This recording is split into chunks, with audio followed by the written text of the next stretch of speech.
You're not my buddy.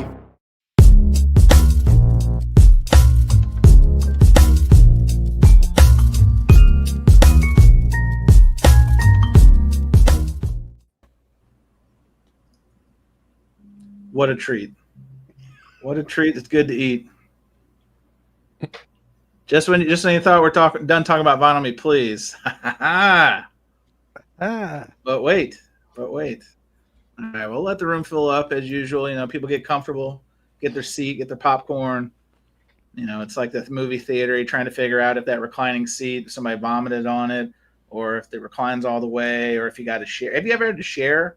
Have you ever had those at the theater? That's a reclining seat, and they do. My wife literally had to share a seat with a complete stranger because it was like some love seat. Even though we bought individual like seats, it was the most bizarre thing. So. Why couldn't you switch with?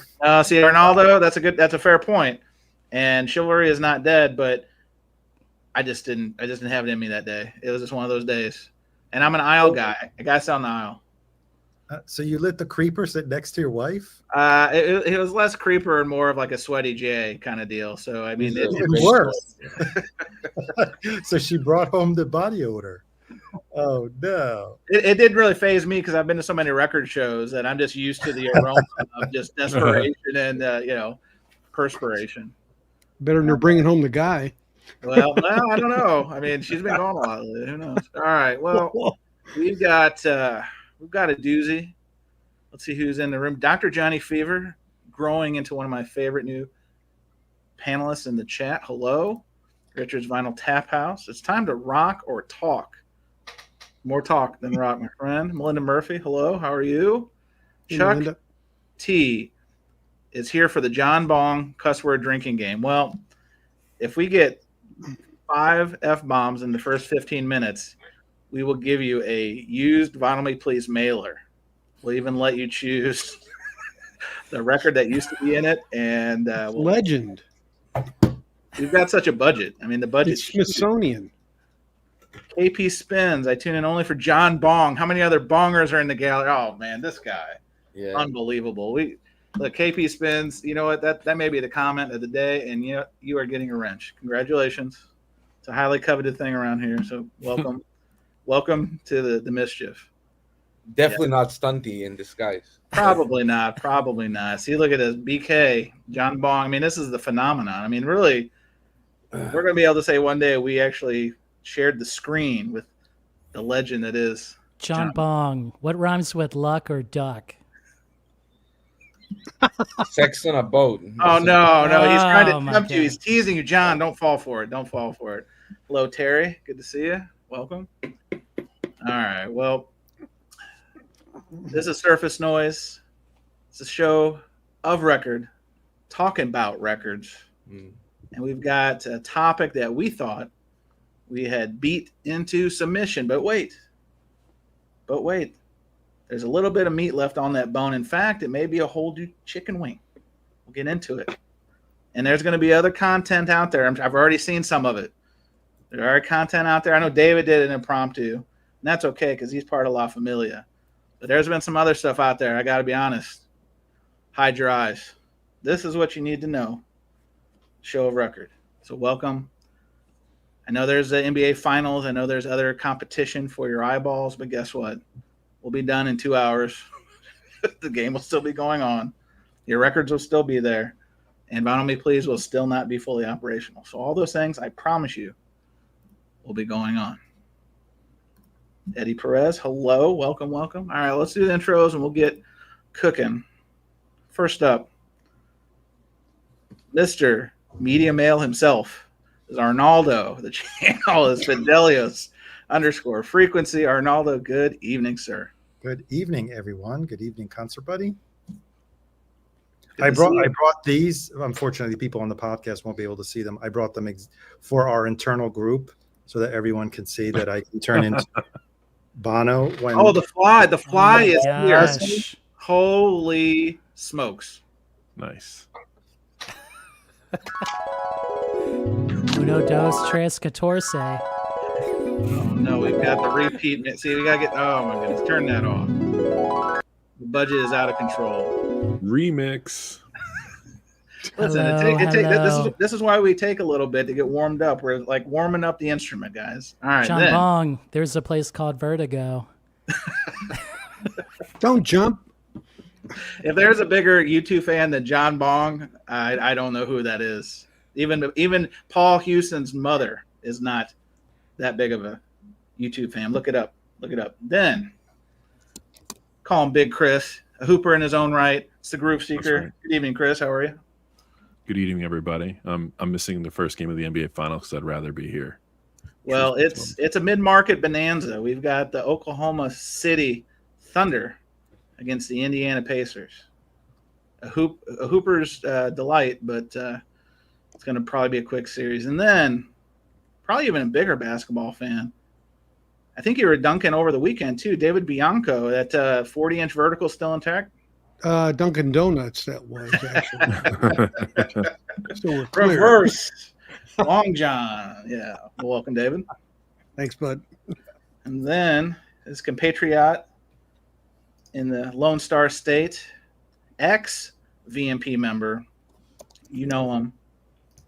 He's growing on you. Or you love him to death. It's Jason Rojas. Good evening, Jason. Concert Buddy, thanks for having me back on.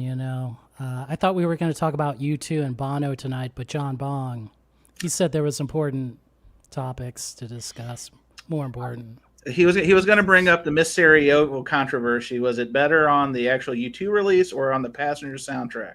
So maybe if time allows, we'll allow him. Because listen, this is why I saved it. Some say you save the best for last, and in this case, it's probably true.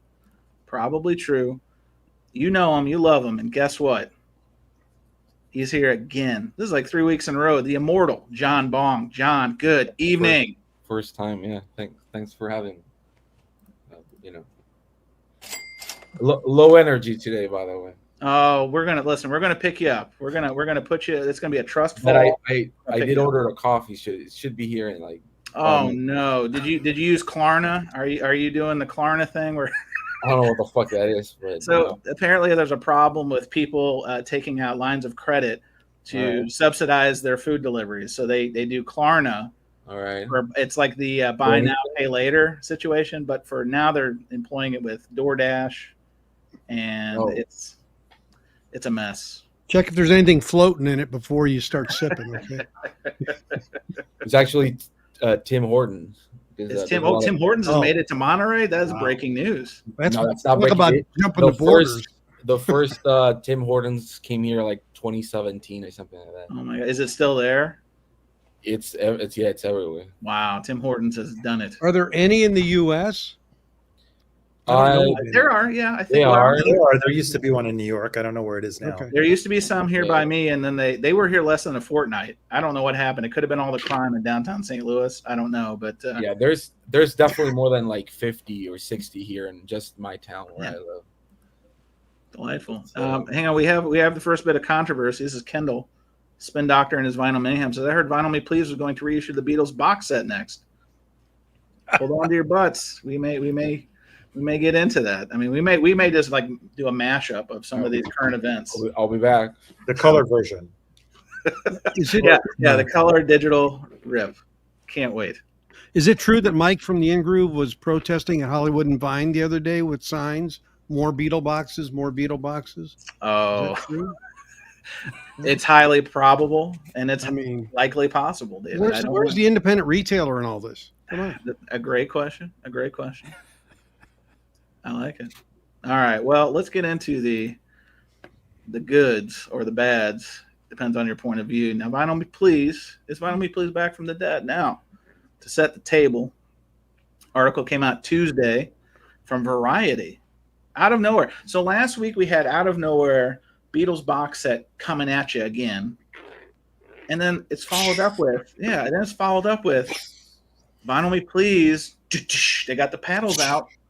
And apparently there is, if you've heard of the subscription service Vinyl, VN, no I, VNYL, they're collecting these default and defunct subscription service like Pokemon cards.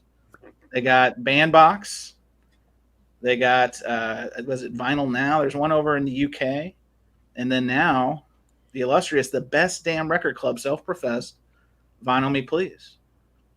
So Arnaldo, as somebody who has dedicated a lot of time on your channel to Vinyl Me Please, how did you take this news, and what are the first things that pop in your mind? Well, I was quite surprised, as a lot of us were, and I'm, sitting and waiting and seeing what they're doing, what kind of model they're going to propose. Is it going to be a curation of titles that are long out of print? Or are they just going to go the color variant route like Vinyl Me Please was doing at the very beginning, many, many years ago? Or are they going to, up the ante and start giving the people what they want? It depends. I don't know. I'm excited to see where they go. Never say never, right? Who knows? Maybe if it's a model that is appealing to me, I may even rejoin if they get their mailers right and the warpage and the non-fill out of the way. Be interesting to see where they're going to press the records. So I did buy one bandbox release. Okay. It was 2 years ago. I think it was probably one of the last ones that they put out. So I don't know. They didn't continue that brand, right? They didn't continue the bandbox brand. So that's a good question, because I haven't seen like a relaunch, but yet there was some rumbling, and I think it's even in some of the, if you Google's a great research tool, that they did go through the trouble of fulfilling some of those open orders. For example, the President of the United States had an exclusive with them, some of their back catalog stuff that people were like, oh man, this isn't going to happen. And then magically the records started showing up at their door. So I would imagine that they're going to take the same approach now. Does that mean that every open project, because Vinyl Me Please, remember, had that giant spreadsheet that was worth it wasn't even printed on paper. You can't even say it was worth the paper it was printed on, but it was always a moving target about when some of these production things were going to happen.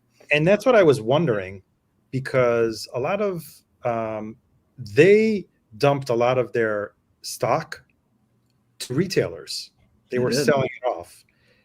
Will those titles come back if they decide? Will it be at this point? I don't know if they're going to. I mean, why would they discontinue the brand? It does have recognition. They did have a core following. They do still have unfulfilled subscriptions. So probably they will have to. You're shaking your head, Chris. And so they probably will continue the brand, but it'll be interesting because as of now, you don't even know what you're getting. Like, they're not announcing a record of the month. It's just because I'm no longer a member. I guess, Chris, do you log in and do you see what's available and you pick from that? They haven't shipped anything in 2 months at least. When the month opens up, what do you have to pick from? just old stock. There's no new titles being so announced. there's no new title. There's no curation as and four they months ago. haven't shipped anything. But you prepaid, right, Chris? So it's like you're sitting on it. You're not like they're not drafting from your account or debiting or anything like that. They're not able to ship anything now that they locked that agreement. They can't do a thing. That inventory's locked up in the liquidation. But I visited their site the other day, and I still got a text message from one of the bots, like, "Hey, I saw you were checking out." You know? Yeah, well, yeah. Hey, good looking. Yeah, I was like, I heard you fall go for John that Bong stuff, do you? yourself. Okay. Well, the sad part is, Dave, it's funny you say that. Well, not really funny, but it's funny in the sense that they're still like you can actually convert. Like there are people. I guess someone didn't read the headlines last month and re-upped for a full year. Yeah. And whatever the entity or however the processing payments took that $500. That's right. And people. I mean, that person was what we call shit up creek. Up shit creek. Yeah, the back office is working. Yeah, I mean, they'll take the money. Whether or not anything comes out of it, we'll see. But I think that's one of the most important things they've got to figure out right from the jump is, did anything like that happen in the last 60 to 90 days? Then what can we, produce? What can we make on these open orders? Because, gosh, I don't envy. I think it was Nick and Emily are the folks who are were named in the article, and I don't envy what they're going to be digging out of. Because, to Arnaldo's point, I mean, there is brand equity. The question is, has the brand equity been sullied with that name? Because it's been a rough couple months, particularly if you go back. Is the Discord even? I think the Discord's technically open. They tried to close it, but then the legalese had to keep it open. So that I think is still going on. Obviously, the Reddit page, all the usual echo chambers of vinyl me displeasure are still open. So David, I know sometimes you dip in and out of vinyl me please. Mm-hmm. What do you think about this? I mean, because this seems, especially the strategy of buying up these, let's call them unsuccessful or fallen subscription services, because vinyl, like I think I told somebody today, I've ordered one thing from vinyl before, and it seems to be their curation was not necessarily my kind of cup of tea, but I'd be curious what you think about this. Well, I think generally, they'll keep the branding. I mean, obviously, I think that's the please part is what really is ironic about it, because it's kind of like, is that a good thing or a bad thing? But I think at the end of the day, what they have to do, and I would tell them, you really need to try to get together some sort of a customer group to help to really bring in information and frustrations, and let people help you build it to offset the issues that those people experienced, so that even if they can't negate everything, they start with goodwill. I think that's really what I would say is the most important thing they need to do to build that bridge.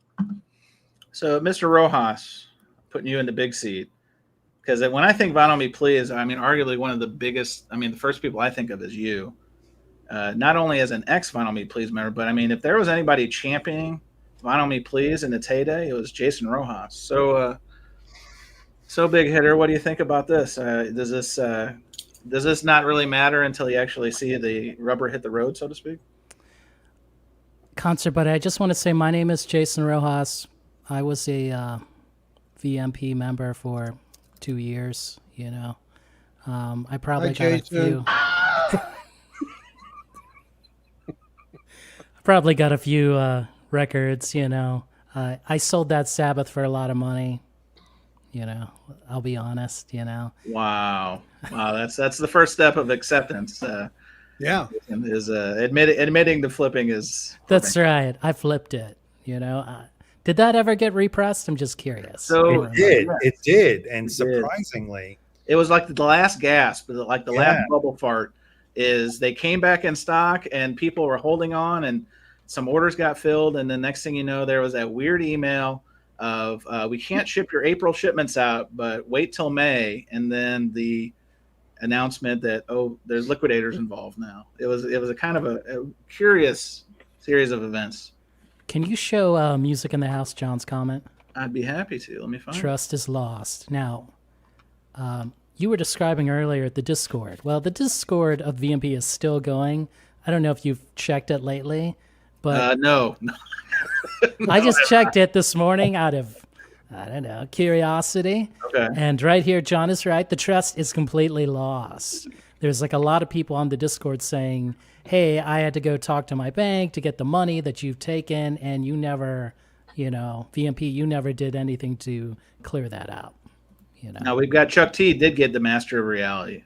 So one of the Sabbath was the end. I don't know if that was intentional, if that was some kind of prophetic thing, but it seems that was how they went out. Now, also, when I think of the international situation, because if you recall, their international business took it on the chin there at the end, and they cut the international folks off. So international super duper star John Bong holding his most prized tocadisco. Is this Stevie Nicks Belladonna, John? And how do you feel? Does that stay under your pillow every night? Yes. John Bong, who mastered that? Ryan, not K. Smith. The K is important. You take the K out. He took it out, so the K out. Could be another guy, right? He could be like, it wasn't me. It's like John Bong, it could be like somebody else. The K is significant. So John, have you been selling to the Tomato Lady all of your Vinyl Me Please back catalog, or how's that look? I think I've never sold any Vinyl Me Please records I've owned. Standing strong, I like it. Well, because I pick Lucky. You know, I used to do that when I was subscribed with a friend. We used to do a 3-month thing. You know, and You mean you would tag team a 3-month membership? Is that what you're saying? yeah, like we rarely wanted the same records. Okay. So how would you settle? I would assume each of you would take a month. How about that third month? Would you Eiffel Tower it? How would you do it? Well, we normally, it would happen if I wanted the record, I would pay for it, and if he wanted the record out, he would pay for it. Okay, so it was a gentleman's agreement. All right, there wasn't any kind of fisticuffs or Yes. Okay. Well, I don't know how popular this is in the U.S., but it's very easy to have a bank account here in Mexico. Well, most of the time. Oh, we don't. We don't want any kind of international IRS situation. No. I'm just saying. But so I used to have a separate bank account that I used to use just for like buying records. So like I couldn't get like scam or whatever. So I had that. So we used to put like money there, and it was only for that. So we would do that basically. But no, I've never sold any. I sold a Master of Reality that I have doubled off because he wanted one, and we got another one, and then he said, "Nah, I don't want that shit," and because he got a beautiful Brazilian first press with the different color letters, and I was like, "Good for you, anonymous friend of John Bong."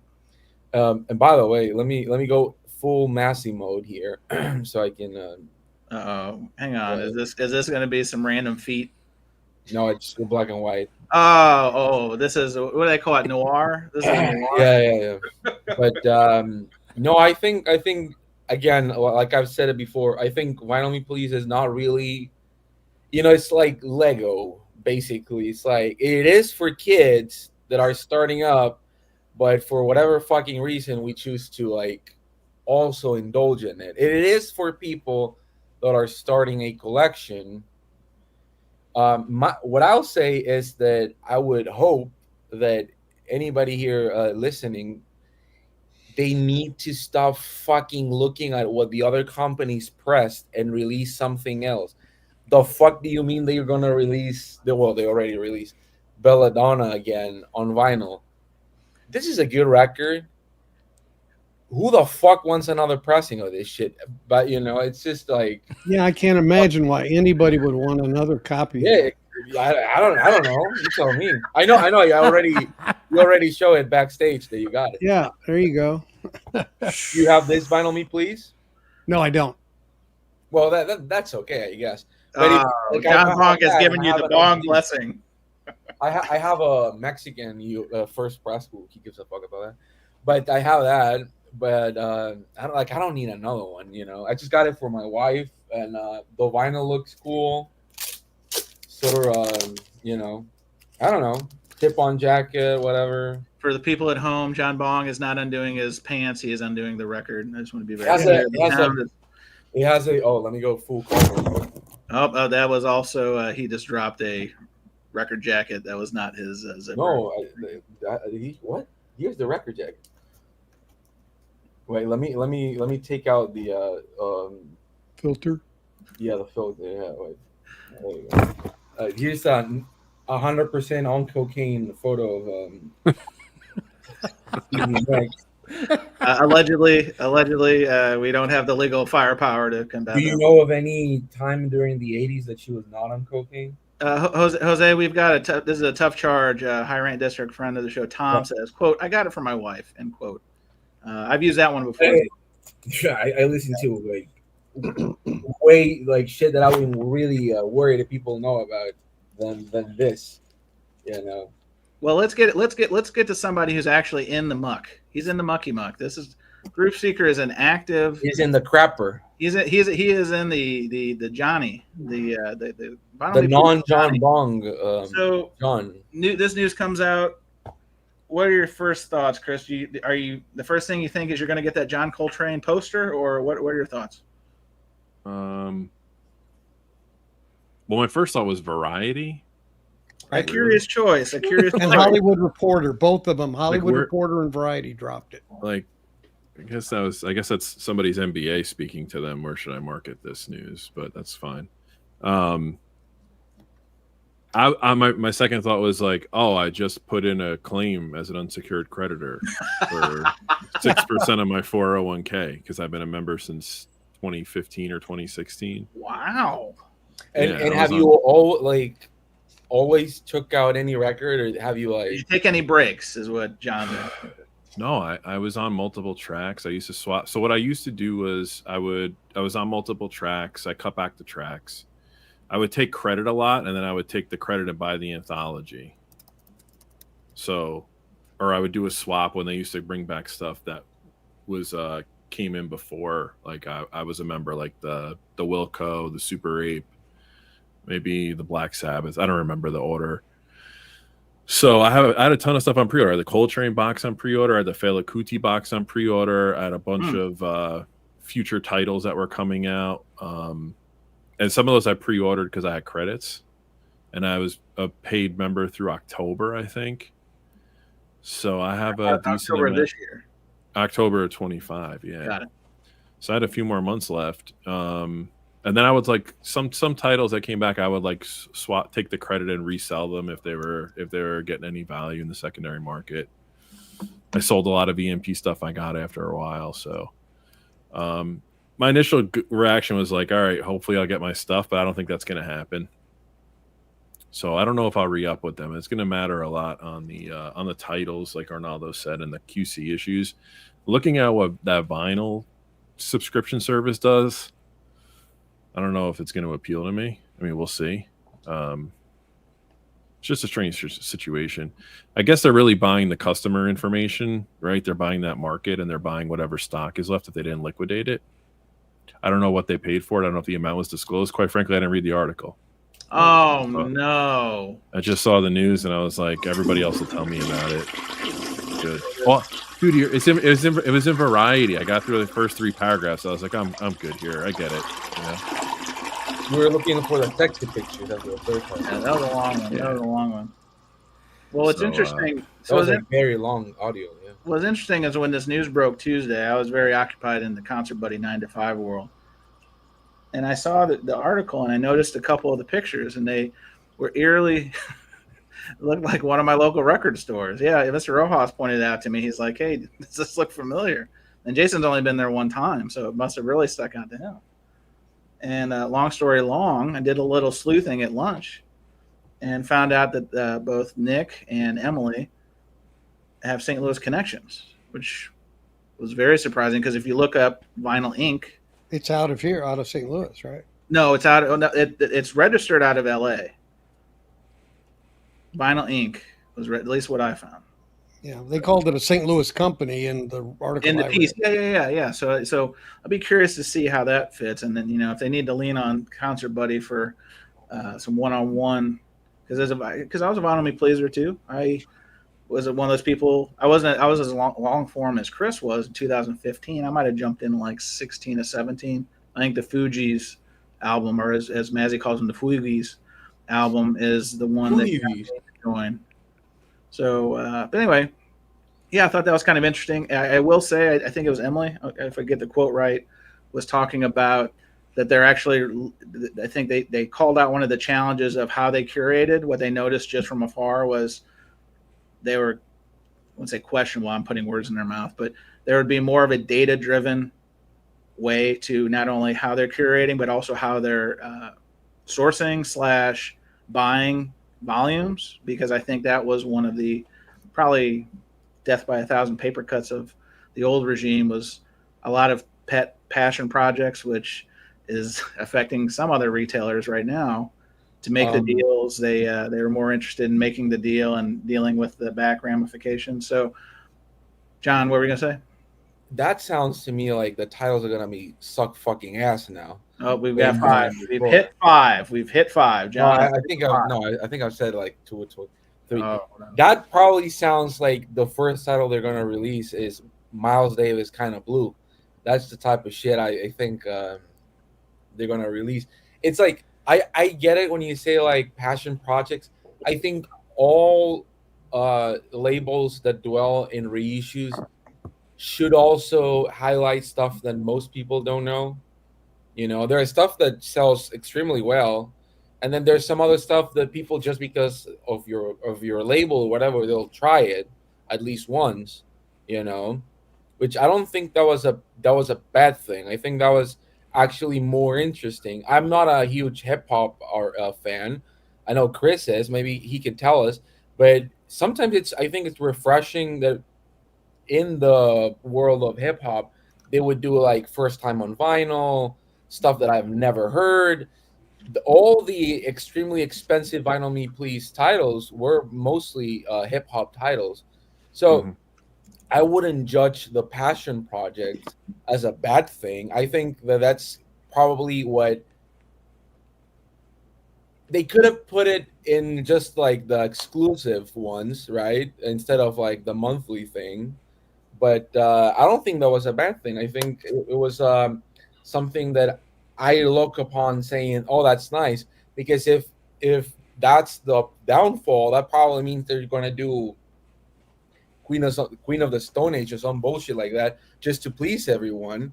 And I'm not saying you have to do that though. I think no, at their peak, you don't have to. But that's the No, thing. you do. It's like there's niche things that would sell just as well. You know, for example, like they did Sam uh, Hunt. Like Sam Hunt. they did a Chelino, was the first time it was ever been reissued. That was great. It did amazing for them. I think it did pretty well. Everybody here was hyping it.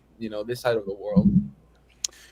You gotta take it in the aggregate, Jose. You can't just do niche. You have to have the spotlight titles that are going to move, and then that gives you the funding for it to take those chances. Yeah, and but you got to have marketing behind it too. I don't think that was a niche one. It's just that the fact that you don't know it doesn't mean that nobody knows it. No, so that's what I'm saying. I think here. I think that this is Chelino a good way. out. Jose, tell me or John, I'm sorry. Tell me if this kind of hits the bill. So Vinyl and Kicks 86s. There was a time when Vinyl Me Please gave the people what they wanted, and that's true. That's true. Yeah. There was a time that they were really pushing for a lot of that, depending on the forum, the message board, the stuff that people are asking for, and then it kind of went the way of what the curator. If the new people are smart, you know what they would do. I think this was sorely overlooked. Run Out Groove had the best approach to this. Yes, sir. They and I understand they own the catalog, so the licensing was more convenient for them. But go buy the licensing or get some kind of deal worked out for 15 licenses and put the vote out 90 days in advance. Interactive. Yep. And make it interactive. You can make it limited because you could do what Run Out Groove was doing, making it numbered to the number of people that requested it, and close the window. Or maybe you do non-numbered as a secondary source. Like that's what I mean. And again, the difficulty here is that Run Out Groove just chose what they had in their vaults. Right, exactly. It's more difficult when you're licensing Multiple. But there's got to be a symbiotic relationship there where you can go to pick 3 or 4 labels and say, this is what we're looking to do. You're not going to press them because you want to press 60,000 Adeles every 2 weeks when their new record comes out. Speak for yourself, Chris. This is what we're interested in. Can you give us an agreement where if we prove there's quantity, then there's got to be a business model there where they can get a piece of that action.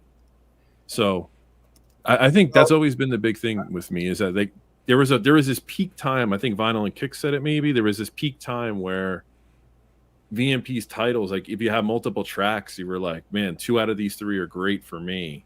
And then it got a little commercial. That's necessary. But there was so much stuff. I'm like, damn, like the Fuji's one was huge for me when that came out. I remember that. And a 7-inch. But that's what I'm saying. It's like you can that album was out of print forever. I mean, you only get like a first run that was beat to shit by a DJ. So. I think that's one way to do it. It's like out of the 3 titles, and I think they were still doing it while they were eating shit a few months ago. They were doing like 1 very popular title and then 2 that most people didn't knew. Well, there's a lot of things that come into play because You Wait, got to get the license first. Second, the license may restrict you in the quantity that you can Volume, yep. produce. But unfortunately, in order to do certain titles that are more curated, you need the title that is going to keep the lights on. Right. So yes, but you need the rumors that you can press 15,000 of, so that you have the capital to invest and get. It's just like movie studios. You've got to do the Marvel movies. So there's you can always do going to be the loser in the loser release that will be made up by Beyonce, who keeps the lights on. You know what I mean? That's how it works at your labels. So it's even more of a challenge when you're licensing, because you don't have the catalog to pick from, right? Like you run out Groove or Rhino. You don't have that. So you can't fall back on anything. It's all about what these labels are going to give you. And I'm sure labels I'm sure Acoustic Sounds runs into the same type of challenge. There's only so many Bluesville or Pablo things that can be done, because you need to bring in the capital with the Steely Dan or the more popular releases that people will just buy. Well, here's the thing too, Arnaud. I think you're spot on, but like the Bluesville and the Pablo stuff, like no one wants to do that except for Chad. Right. That's what I was saying. That's your vanity release, the thing that you care about, which Vinyl Me Please was doing a lot of towards the end. Agreed. But I also think it's not a complete statement, because, for example, for those type of titles that people think they were vanity projects, the broadcast one sold out. None of you knew what it was, and then Jason got it. A lot of people know sold out. Broadcast, I wouldn't call it a vanity. It was that other obscure one. But nobody knew it. From all the people in, at least in a group or whatever, I would say like only Jason and I knew about it or care about it, which is two different things.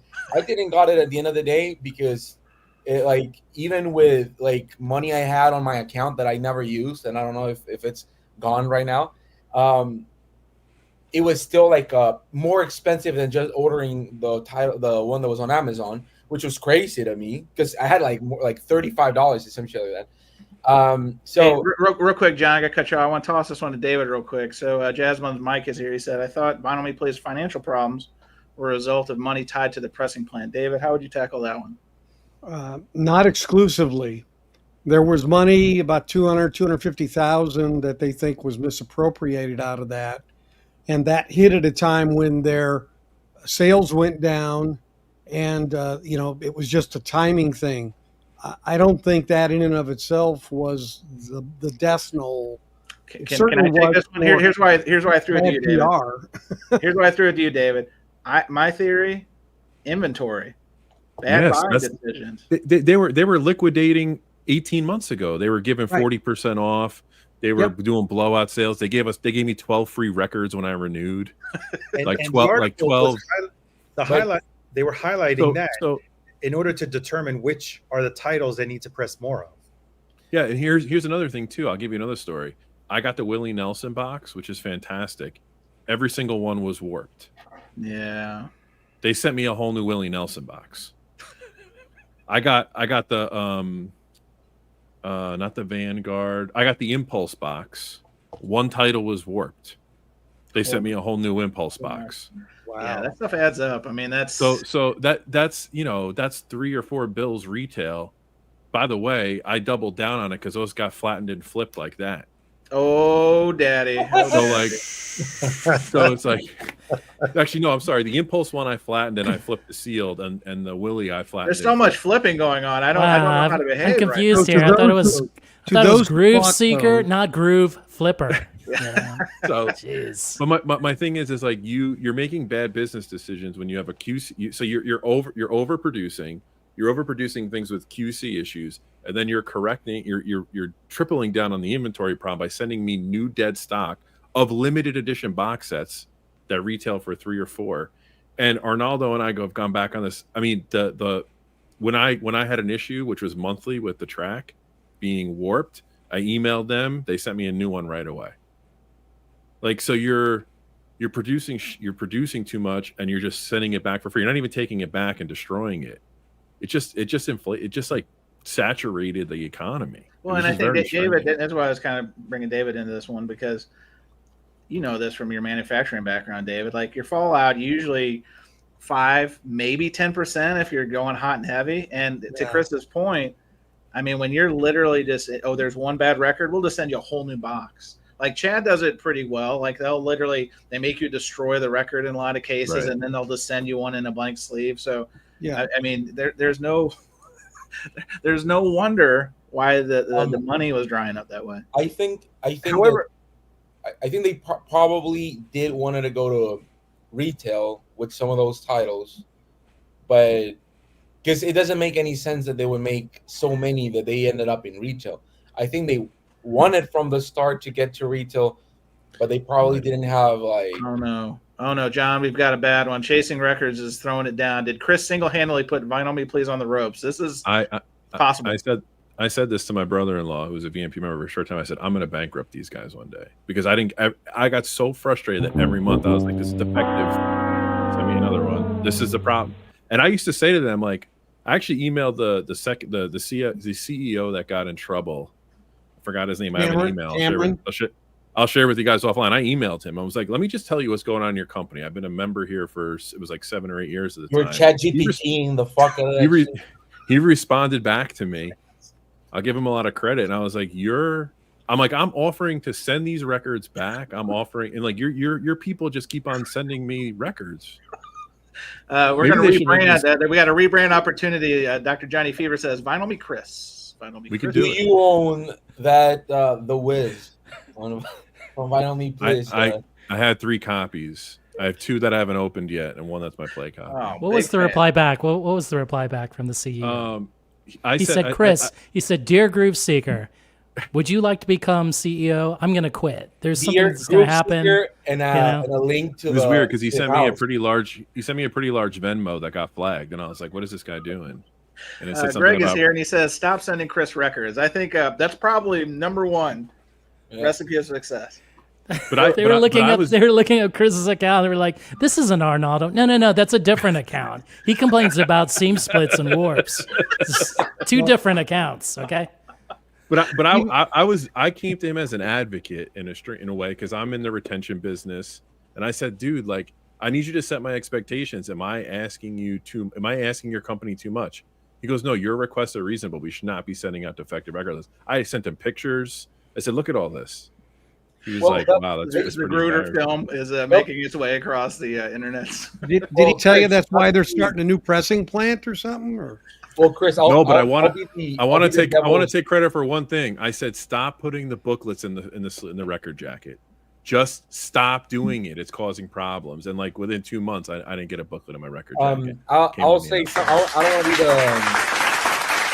don't want to be a devil's advocate, but I'll say this: since Vinyl Me Please didn't press the records right at their pressing plant, no, and they got them sealed, how can they see if the records are deflected or not? That's my only thing. Like the only way they I mean, I'll be the devil's advocate at the same time. You know, this doesn't come sealed. It's Japanese style. They can actually check out the record and see if it's flat or not, which could be an option. But at the same time, I think that if they came out sealed and they never open one by one, that's a little like, you know. Well, but Jose, if I outsource a third party function to you and you're my supplier and I'm getting defective inventory back from my consumer that you're the last one to touch it, that's a phone call. That's a phone call, but it's look, I press records in the same. No, I know that. And that they pressed that ad, you know, which is GC Media. Easy Media. Which I'll say this: I've had titles that are so quiet, beautiful, like you can't hear any type of background noise except the music, and I have like 1 or 2 titles that I think are a little noisy, you know. But on the test pressing, it came out beautiful, but on the finished product, it had this little thing in the background that annoyed me. But what can I do once I get the whole stock? You know, because if I tell them, hey, there's this thing on the back, blah blah blah, they can immediately be like, oh, that's a pressing plan because vinyl color. They could roll off the sleeve with a lot of stuff. So not to be devil's advocate, but it would signify to me that if they're doing the jackets somewhere else, which probably they are, and if they're only getting the vinyl records, the vinyls, right, on boxes, and they had like a spin thing, they could put the record just to see if it's warp or not. If this was done in another part of the world, be like, that's easy. You can probably just tell someone that's part of their job. But in the US, it's probably like another guy and, a 401k type job. And John, so, we've got some controversy. Michael Lord, new friend, says, bring back the noirish John Bong. Less verbose and more mysterious. So we've got an ask if we could go back to, there it is. Look at this guy. Wow. Guys, when we were getting 40% off coupons every 3 months. I mean, it was serious. It was wild, yeah. And then you could email, and then like they're like, some items don't count. So I'd email and be like, I want this box set. Like, oh, we'll apply it for you. Like, so you have like a skeleton crew in a small company. You have an abundance of inventory. You take on a new endeavor. And I don't say that because of what Chris is saying, but if you would read those message boards and the discords, I mean, people would just like go scorched earth. And you can imagine the shrapnel that Paulie and those folks were taking for a while there. Yeah, that's the most New York thing I've ever heard. Like, is this a 40% off? No, and it is. All right. No, it is. But they set that precedent, and then on top of that, they're forecasting in the most volatile manufacturing era in the past 50 years. Agreed. Yeah. They're forecasting the height of a boom during COVID. Well, but also they're not the only ones that failed at that. But if I saw the number, I mean, that was the peak of their subscription base. 80,000 was the number I saw coming out of COVID. So 2021, and back to, I mean, there's obviously a lot of that recipe, but yeah. So it's no surprise that they were churning and burning, and quality control was it was probably something they strove for ideally, but they were more interested in moving those widgets. What's weird, I would say, is that, for example, 12 years ago, if you were an independent band and you want to press CDs, they would tell you the only option is to press at least 300 CDs. Jason, is this what happened to? Are we back to CDs? Yes, CDs nuts. CDs are back. CDs nuts. So I'm t-shirt, Arnaldo. Show them the t-shirt. CDs are back. CDs are back. But let me finish. What I'm going to say is that no. So that was because people had this archaic view that people can only order this amount. What's weird with Vinyl Me Please is that it seems that some titles sell out very fast and some titles are for the eternity there, right? So I think, I don't know if it's a licensing deal, which I don't think it is. I think it's just like, let's make this amount of copies for this one and this amount for this one. Because remember, the Black Sabbath sold out, the Iggy Pop one sold out, the Chalino sold out, and I got all those records. And I just think it was weird the way that they like chose those titles specifically to be less copies, and then they will repress it. You know what I mean? But the titles that are a little more difficult, niche, as you guys say it.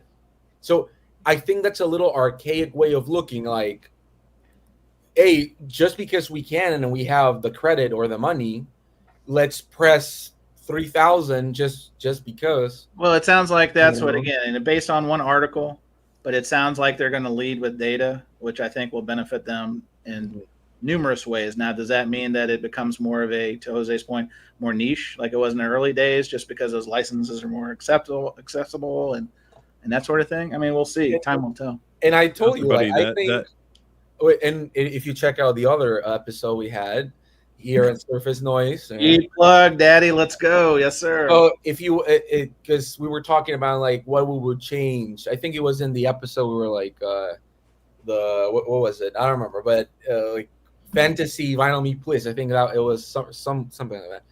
I would say like I think that if they go about doing something quarterly where they can do like a independent artist, exclusive, first time on vinyl kind of stuff, that's extremely niche.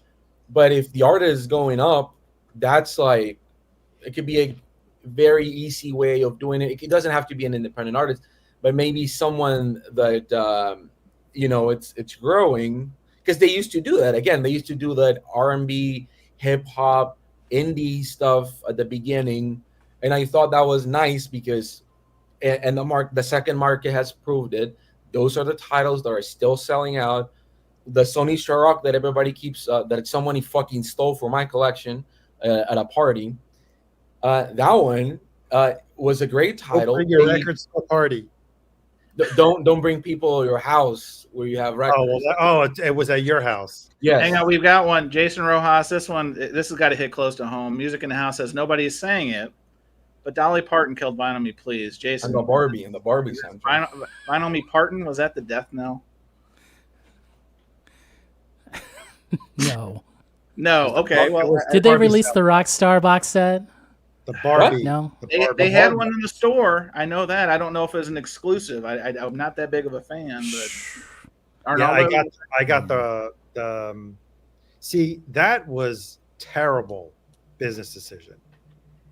They marketed the pre-order as it being a numbered edition. It arrives unnumbered. Get him, Arnaldo. And I wrote an email with the screenshot. Oh, they did not even change the listing. Even though people were complaining already. And that's baloney. It doesn't make sense. So I screenshot the listing and told them, hey, you sold this as a numbered edition. Where's the number? Oh, well, it was no longer possible for production reasons. I'm like, yeah. So it's like, okay, we'll give you your money back. But keep the box. Yes, keep the box. We'll give you your money box back. It was an $8 box. So hello. Well, I did want to add one thing. In certain cases, they did learn the lesson, and they did get smart. The Miles Davis box, I had 2 defective discs, and they only sent the discs. Same with me on that. In plain sleeves. So it wasn't a catch-all kind of production assembly chain. They could, when they wanted, they were able to do it right the smart way. Let's call it the smart way, right? Now, I don't know how many. I think was Miles Davis one of the last boxes that they put out. Chris, the ones that you're saying that they just sent you the whole box back, was that one of the earlier? That was before Miles. Yeah, no, the impulse one was after, but the impulse one didn't sell. But the impulse one didn't sell out. That bombed. Remember, so they figured not as much as the Def Jam box that had titles that was like one of the 5 titles was interesting, and it was all filler, no killer. I think. And it was the most expensive box they put out. Yes, Def Jam box. Yeah. But most of the boxes are too expensive. They're like $150 and way more. And if they didn't sell, here's the irony to kind of what Chris was saying earlier. They did the swaps, right? Oftentimes, the boxes would end up in swaps. I got the Comedy Store collected up here. I got the Gospel over here. You've never played $30. A $30 swap for a box. Come on now. Have you ever listened to that comedy box set? No, it's just I was trying to do a Groove Seeker move and flip it eventually. I was hoping some of the stank would wear off of the situation, and it actually got worse. So. The last swap that I could do that I actually got a record from, the Gospel box set, was a 1-for-1 swap for my $40 credit. I was like, correct. And I was on Discogs. I'm like, should I get this and sell it? I'm like, oh no one wants this. Like even on the Impulse box, they were teasing that for like 3 years. And then they had to pre-order, and the pre-order lasted 3 years. That was also right. So then when that 40% coupon came out, I applied that to it, and I had credit. I didn't pay anything for it. Then they sent me another one for free. Like, so you went back to 80,000, and I flipped the sealed one I got. So you said 80,000 subscribers. Chance, is that 80,000 unique individuals or 80,000 tracks? That's the number that was flashed in Okay. the article. So let's just say that's a monthly thing. That's gross 3 million, right? That was their peak. That was their peak. So 2021. my point is, and David said this right from the beginning, but my point is, if you gross 3 million and for a couple months run, 200K is not going to put a company on. Nah, like it's you have bigger problems than that. Yeah, exactly. Which we talked about on previous Surface Noise. Check your local listings. Yes. They're out there. We're not going to say them here, but well, let's put a bow on this one. More to come. Don't want to bury the lead, but reach outs have been made, and so we may have some more information, more direct information, wink wink, on this topic in future episodes or future content. Check your local listings. But this is the let's move to another topic before we wrap up the pod specific. No, wait. We should say this, like what we said over our group message, right? VMP, if you're watching this, please forgive us. We were joking around. We were kind of joking around, right? I mean, John Bong is in another John dimension. Bong is nothing but serious. Come on. Right. But It's serious. Let me do the Massey one. There we go. There you go. And please don't call Chris, aka Flipper. Okay, please don't do that. We don't want to sully the Groove Seeker brand. So I don't peddle records in the VC. I sell You when can do it outside the VC. VC. If someone's going to give you a VC, free set of records, you got to share the love. Exactly. Yeah. I'll send you the prices that people paid. They were very generous. Very nice. All right. Well, let's get to a topic. And Wait, Massey's saying "fuh." I like "fuh" as well. I would say that my favorite Asian dish is pho, but I think it's really different. Massey. So here's the other topic for pod specific. Mhm. We've kicked this one. I mean, the Beatles box set made us kick this one down the road. I think the week before we kicked this one down the road. So we just need to get this one out of our system.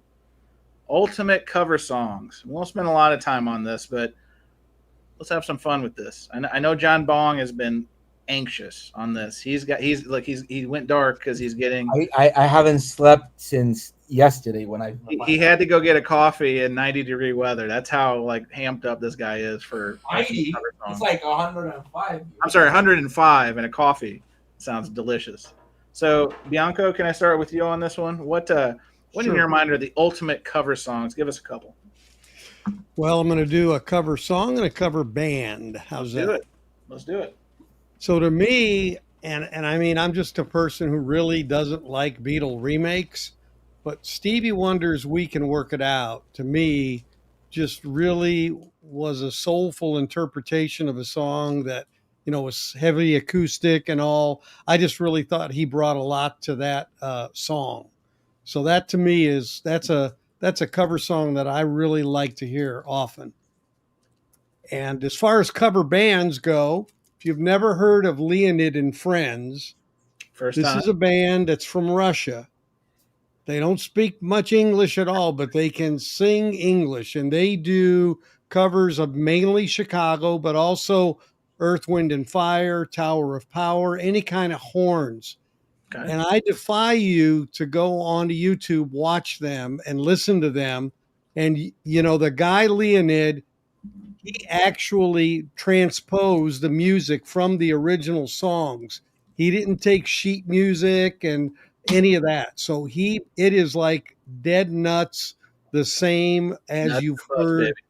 And it's just unbelievable. So I got a signed record by them when I went and saw them last year. So check them out, Leonid and Friends. I like it. All right. Well, the rest of the panel, David, has abandoned us. Groove Seeker came back. Okay.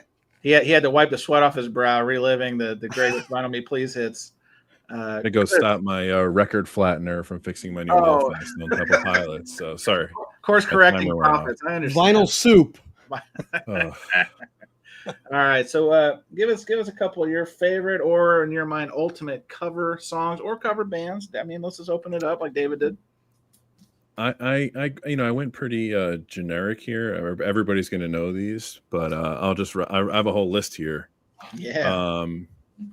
Greatest one is Hendrix doing Watchtower. On the list, You yes, can't sir. dispute that. Yep. Couple of my personal wonky favorites are the Lemonheads doing Mrs. Robinson. Was always great for me. Sturgill Simpson doing Nirvana's In Bloom. Oh, You guys heard that? I have not heard that. I'll put on. Oh, that's a good one. In blues. Violent Femmes doing Do You Really Want to Hurt Me is I've never fantastic. heard that. Oh yeah, that's a good one. I think it's on their second album, maybe. This one's for Arnaldo. Prince doing Joni's A Case of You. Have you heard that? Yes, I heard that. That was on wasn't it on a tribute, like a Joni was on Mitchell tribute? You have all No. covers. I haven't heard that, but I'm pretty like I can imagine Prince doing that. He's just like Crushed it. yelling like very high. You want me to go a few more, Chance? Chance is off camera too. I'll take it. I got the Slits doing I Heard It Through the Grapevine. Have you heard that cover? I've never heard that. Oh, killer. Like a new wave punk band, girl band. Let's see what else I got here. There's a Bruce Springsteen tribute album that's out of print. It's on CD, and Johnny Cash does I'm on Fire on it. Pretty incredible. Let's see what else. Bon Iver does a cover of I Can't Make You Love Me, which is on YouTube. It's kind of like a Very live beautiful. in studio, which is very good. Very beautiful. And the last one I'll say on this, because you guys might have some of the other ones, is Smashing Pumpkins doing Dancing in the Moonlight. I don't know if you've heard that. I think it's on the Well, the might be King on the Harvest airplane. song. The King Yeah. Harvest song. Yeah. Yeah. I thought you were gonna say Landslide, Chris. I was gonna say Smashing Pumpkins thing, and I was like, oh no. I'm good. The Yeah. Cartman version. You said good covers. Smashing Watermelons and Gallagher. I like it. Yeah, that's all I got. Perfect. All right, Arnaldo. Up I to got bat. quite What a do you few. got? Excellent. Starting off with the Beatles cover and Earth, Wind, and Fire doing Got to Get You Into My Life. Nice. I got this mostly only for that because it's only available on the greatest hits and probably on other compilations. But It's it was on a single. Oh yeah, it was also on the Sgt. Pepper remake, that horror movie that came out. Oh yeah, gee. The Bee Gees one. Yes. Sgt. Pepper, Lonely Hearts Club Band. Yeah. Then we'll stay with the Beatles. I think their cover of Twist and Shout is amazing. There you go. I don't think no one really knows the original one, right? I That's mean, the problem. Yeah. yeah. The Man Who Sold the World by Nirvana on the Unplugged. Nice. I should have started with this one because I think this is the most amazing cover song that has ever been done. And that is Respect by Aretha Franklin. Yeah. She just like reinvented the song. I didn't even know. I think that the term is she made it her own. Is that the American Idol tagline? I don't know. It's a new song. You hear the Otis Redding version, you're like, wait a minute, it's a different song. Yes. Oh, I thought he was covering her. No. No, she was covering him. He was Or covering- I don't know if he didn't write it. Was it? He wrote it. Yeah, he wrote it. He wrote it. But it had very little success when he released it. But I'm a big He got Smiths, no respect. He was like Rodney Dangerfield. He got no respect. I'm a big Smiths fan. You guys know that, and I'm a big David Bowie fan. So David Bowie doing "I Know It's Going to Happen Someday" by Morrissey. That's why you know it. Okay. Yeah, no. Yeah, there's a little there's a couple pages about it in Morrissey's autobiography when David Bowie invited them to the studio to listen, Morrissey and a friend, to listen to the version. And Morrissey's reaction was like, when we left the studio, we couldn't believe what we had just listened to. Basically, that's the gist of it. Then I think another amazing cover that probably betters the original. And here Jose is going to say something. Oh about no. Cowboy Junkies doing Sweet Jane. Dang, Oh, yeah. I have an original of that record. Even Reed said it's the best version that exists that's ever been made. That's a good one. Why Cowboy would I contradict that? I love that. record. Okay. And the Cowboy Junkies, Chris mentioned earlier, Bruce Springsteen, it's not on this album. They do amazing cover of Thunder Road by Bruce Springsteen. I don't even know if it's on any vinyl. I had it on a CD, like an EP that was given away for free. So that's how I know about that song. I don't know if it was ever released. What Arnaldo, about their? are you familiar with this one? The How Soon Is Now covered by Quicksand, Tom? No, I am not. I know the version by, was it Las Ketch? No, what was the name of those girls, the Russian girls that did How Soon Is Now? The Ronettes. No, there was a Russian girl group that did it. And then because Arnaldo, real quick, what about the 5 Years cover I sent you that Cowboy Junkies did, the Bowie cover? Oh, that's amazing. Yeah. No, I didn't want to steal your thunder. I thought you were going to present. I didn't. No. So, and last one, because CDs are back. CDs are back. I'm going to show a CD. And because this is never released on vinyl, Tori Amos's Crucify has 3 amazing covers on it. Smells Like Teen Spirit, Angie by the Rolling Stones, and Thank You by Led Zeppelin. Nice. These are amazing covers. If you've never listened to them, you should. So that's all I got. Arnaldo, did you watch her interview with Beato? She talks about how much she loves. No, I didn't. Stones. Yeah, it was pretty good. What was that? She mentions these 3 songs. She mentioned it's not those songs, but she talks about Zeppelin and the Stones a lot as like. Oh yeah, she says she was kicked out of because she went to the conservatory to learn classical piano. She was kicked out of there because she kept on doing Led Zeppelin covers and she was blasting Led Zeppelin music and said, "No, you're not a good fit here, girl." Concert buddy, I forgot one. One more I want to mention. I'll give you it back, and then we'll go to Mr. Rojas. Nina Simone covering Randy Newman's Baltimore off her Baltimore record is incredible. I never heard that. Yeah. And Chris, I've got this drop just for you. CDs are coming back in a big way. See, there Thank you go. you. There you go. I'm never done.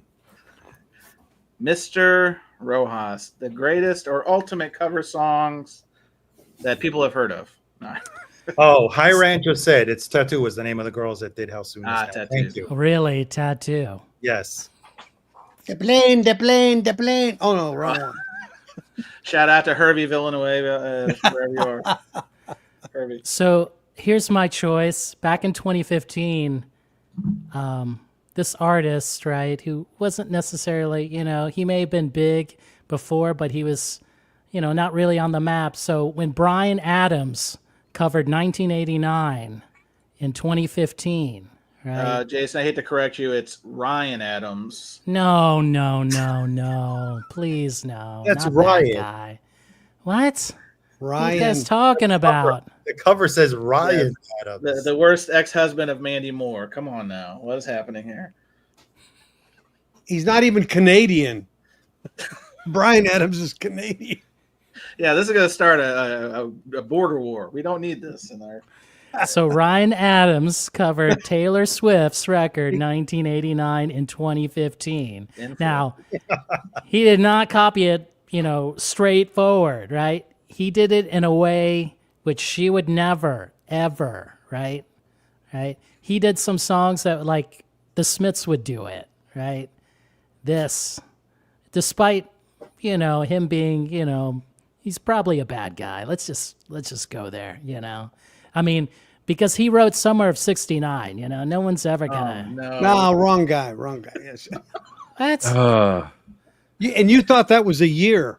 Anyway, the BC Social Club may be breaking Jason's brain. I'm not sure what's happening here. What I'm hurting this panel right now. Is that called Ryan's version? Is that what they call Ryan's version? Brian's version of 1989, right? Was one of those songs on the Summer of Robin Hood '89, soundtrack? right? Summer of '89. The fuck is Jason talking about? I like it. I like it anyway. It's All going downhill, man. I know. All right. The one they've all been waiting for, besides Bryan Adams and the Ferris wheel, is international super duper star John Bong. If I only had a hat. If you only had a hat. Oh, I do have one. Wait. And the new pair of shoes. Oh. John has a shift at Pollo Loco coming up. After It's not a Bucky's hat. Come on now. No, this is better. This is El Pollo El Loco. Pollo Pollo Loco. Loco. I'm not gonna lie. When he grabbed the red hat, I was like, he doesn't have a "Make America Great Again" hat, does he? Because that would have been. Oh, No, John Bong does. I would have had Jose, shot Jose, myself no in way. the Jose, but John Bong. By the way, all right, let me. Well, Crazy chicken. I'm gonna go with like mainstream stuff because Thank if not, you. you guys Thank are gonna you. like. Thank you. All right, the first one is one of the songs that I've listened to the most in my life, like in general for whatever reason. And it was originally a single, so I actually don't have the single. I have a EP that has it, but I took out the best stuff, and this is Robert Wyatt's greatest hits record, which it's if you don't know Robert Wyatt, well, you're missing out. But one of my favorite singers of all time, and he covered at the time when Elvis Costello released this record. One of my favorite songs. Punch the Clock by Elvis Costello. Yes, one of my favorite songs of all time by Elvis Costello is "Shipbuilding," which thought was going to be this great and massive success. Chet Baker plays the trumpet. He thought it was going to be like a massive hit. It was a huge flop. And then for whatever reason in England, they decided that Robert Wyatt, which I absolutely love, I absolutely love his version, made it as a number one in the UK. So, and because I think, well, first of all, Robert Wyatt is a huge communist. So I keep the list moving, John. We don't want to get into socio. No, but so if it's a political song and someone that's way more political does it, I think that's like it makes a more bold. Our advertisers don't like the political stuff, John. I'm telling you. All right, but anyways, so that's one, and also this greatest hits has "I'm a Believer" by the Monkees, which is really good. And it Written was by also, Neil Diamond. Yeah, Neil Diamond wrote it. Like another great cover. The Monkees have a lot of great. Well, what do you call them covers if they wrote it for them, like the Carole King songs? No, I think a true cover is it was released, sung by whoever, and then someone else. Well, then "I'm a Believer" was on Neil Diamond's albums before he was new. Yes. I don't know about that, but it's here. I'm just saying, like in a best stuff compilation, when somebody has songs with Bjork and John Cage, but they chose a Monkey song. It's pretty cool. And I just want to show this because actually this is a great MoFi. Was a question about that Elvis Costello record? Yes. How much cocaine was he on during that session? That record is like broke the scales, Groovesy. Actually, I'll say that for example, like if you listen to "Every Day I Write the Book," I love that song. It has nothing to do with all the other songs. It's just like a random. I love that tune. It doesn't even fit in the record. Like, let me do like a hit on this shit because nothing's gonna be a hit. I'm gonna. All right, next one, John. All right, this is Juno. I was talking about this the other day. I first record I bought when I came here to Mexico to study. I didn't have a record player then because I was at a what do you call it? Living in the university bedrooms. But hostel, was there a hostel involved? Yes. Sonic Youth's cover of the Carpenters' "Superstar," I think it's incredible. Very his vocal delivery, the way they recorded it, the mystique of it, and the video itself is actually pretty amazing. Yes. So I think that's pretty great. By the way, I want to show something that Arnaldo might think I wouldn't have. All right.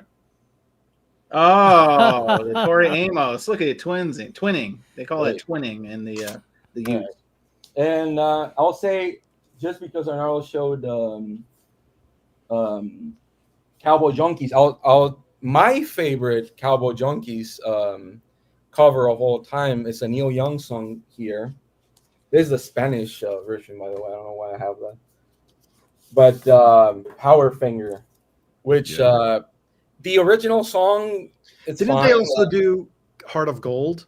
Didn't the Cowboy Junkies also? Yeah, they do. Don't Let It Bring You Down too. They close a lot of shows with it. But this is I would say I prefer this record to the other one. Not to be hipster. I just think this record, it's as slow as the other one, but it's just like it feels a little more, which is absurd to say, but it feels a little more intimate than the other one. Because the other one is the first record and it feels like they're playing. They're like, hey, we got a good sound going on. But on this, they feel like they don't care if you like their music or not. They're very much into the moment. And Powderfinger, I would say, like, the lyrics are very, John, can you comment on this? Daniel Adams says, word is John Bong is a big fan of the YouTube version of Helter Skelter. I haven't heard it, but I probably wouldn't like it. I don't know. Depends if the Edge sings it, I might like it. Yes. But and then let me show one more. One more. Just because my native language is Spanish, I would say that, and I show this record a lot. But so this record from El Salvador has a cover in Spanish. What's it called? La Inmensidad, the immensity, and the name of the band is Los Vikings, the Vikings. It has a cover in Spanish of Blue Cheers song that I forget, Out of Focus. But they were little kids. This guy was 11, I think. Oh, 13. It says in the back he was 13, the youngest, 13. But so this was a kid's project, but he's the drummer sings on that song and he's yelling like he's being tortured. It's I love it when that happens. It sounds wild. It sounds absurdly. It's like what a true, like it was probably released the same year. I don't remember when the Blue Cheer song came out, but this is 68 or 67, maybe. So it was probably like a year or so after one, which I think it's a good. Blue Cheer, I don't give a fuck about Blue Cheer, but every single person, like for example, Paul just said, all the covers by Blue Cheer tend to be really good.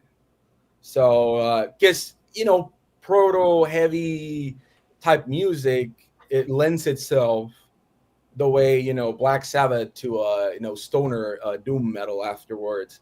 So I think that Blue Cheer was a very and I'll say that I don't have it here, but if I would have picked, because I sold it, but I would recommend, which is out of my normal suggestion here, but the Deftones has a cover album, and they do a it's on vinyl. There's a record store release. Yep. They have a Smiths cover there. Oh, nice. So real quick before we let you off the phone, John Bong, Tokyo Record Style Brian, the emerging channel out of the continent of Japan, said, I recently learned what the most covered song in all of Latin music is. I wonder. There's not even a second place. It's always the Música Ligera by Soda Stereo. Oh, Soda Stereo. Where's Cesar? It doesn't matter. Cesar, we got Soda Stereo on the program. Let's go. It doesn't matter what. Hey, it's not Feliz Navidad. No, fuck that shit. Oh no. It probably would be, but Jose Feliciano, it's in English as well, so I don't know. But I would say that I don't think in the English language there's a song that like doesn't matter like your monetary construction or social construction. Every single human being has listened to it here. It's Alan, it's not La Vida Loca. We're going to strike that from the court records. From the Shrek soundtrack. That's true. All right. Mama number 5 was also another candidate. All right, I'm going to come in fast because we're going to wrap this part up. But no one mentioned I Will Always Love You, the Whitney Houston cover, the Dolly classic. Come on. Good one. The Johnny Cash Hurt cover, 9 Inch Nails. Hurt. Oh, yeah. It's tremendous. Arguably, this one's a Hall of Famer. Killing Me Softly, the Roberta Flack by the Fugees. I tried to do an Easter egg earlier on that one. And was that a cover though? It's like a reimagination. I mean, they played literally. Lauryn Hill and Wyclef played that at Roberta Flack's funeral, so I'm gonna call it a cover. And then I'm going deep. Actually, a couple more. Live and Let Die, Guns N' Roses version of the Wings. I thought that was good. But this one's probably, this is for me. This is a personal one because we talked about Otis earlier. Try a Little Tenderness. Remember, there is that fake band, or I don't know if they even were a real band. The what are they called? The Commitments, 1991. Amazing cover of Try a Little Tenderness. So there's more. I got a boomerang one too. One more. Do it. I mentioned it. I heard it through the grapevine by Creedence Clearwater. Oh, okay. Yeah. Long version, but just an amazing reimagination of that song. No one said Jeff Buckley, hallelujah. I thought I didn't say it on purpose. And I'll ask this. He said Shrek. I'll ask this tricky question: what version is he covering? Buckley's? He's covering I don't know, one. I'm not sure. You don't know? Oh no, I don't want to have controversy. Cohen? No, No, he's it's John covering. Cale. Yeah, it's the John Cale Of version. course, they would come from our John Cale guy. That's right. because he there's multiple verses. Yes, on that is another one that. Yeah, Alan brings up Nothing Compares to That's You. not a cover. It That- is. Well, he wrote the song and she sang it first, and nobody listened to it. No, boo. Boo. Do I No, need you're to thinking show of you the Manic. You're album? thinking of Manic Monday. Do I need to Okay. show you the album? Did it Okay. came originally? It Did was he from release the it? family. It was Yeah. one of Prince's side group, From the family. and the family released that Family wants it out. on their album first. All right, well, fellow vinylists, I think we've had a strong showing. In fact, I think I'm gonna karate this up, and I think we're gonna split this up into this part will probably end up in the freestyle, but let's close it proper like podcast specific. I want to thank everybody for joining. We're gonna get to the freestyle, so don't lose your knickers. We're gonna be showing some pickups, and we haven't shown pickups in a while, and I know that will drive viewership through the roof with envy and greed. I want to thank my guest, first David. The channel is Safe and Sound Texas Audio Excursion, right over the 5,000 subscriber mark recently and climbing. David, thanks for joining us. Yep. Thanks for having me.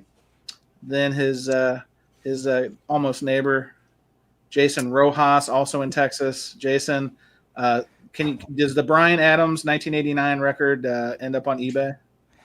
No. It's a keeper. Summer of '89. Great song. Summer of Great song. Summer of '89. All right. Thanks for having me on, Concert Buddy. Count on it. And then Arnaldo Fidelios _frequency. Depends who you talk to, but there's only one. Often imitated, never duplicated. Arnaldo, always a pleasure.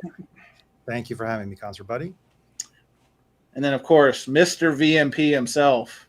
If we learned anything tonight, it is that Mr. VMP is the groove seeker, and he is hell bent on revenge. Chris, thanks for joining us.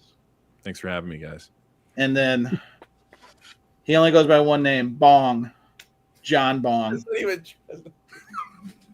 It's always a pleasure to speak to my brother from a different mother in another continent, John. Thank you for gracing us with your greatness. Thank you for having me.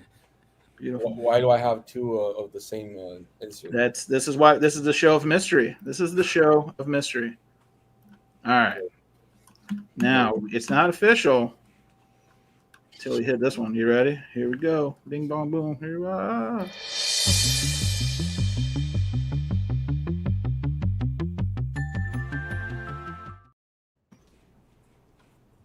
Production value has never been higher on surface noise. I'm just saying this is peak. This is peak. So Arnaldo, I see you have a record there. Are you ready to just launch into pickups? I'm showing Jose the family. Oh, I'm sorry. I know the name, but I've never listened to that. Wendy was part of the group, and I don't know if you could read the He title. produced it, right? Yeah, he produced and he wrote everything. So it was first on here. All right, I know. I guess I used to have that. Remember that? Was it Rhino box set that came out? It was like all the songs he wrote that were like hits for someone else. Oh, yeah, it's called the Originals. Yeah, originals. I had that. So I remember I remember the demo for whatever. Yeah, reason, what's on there is a demo, but he also released On the hits, he also released a live version.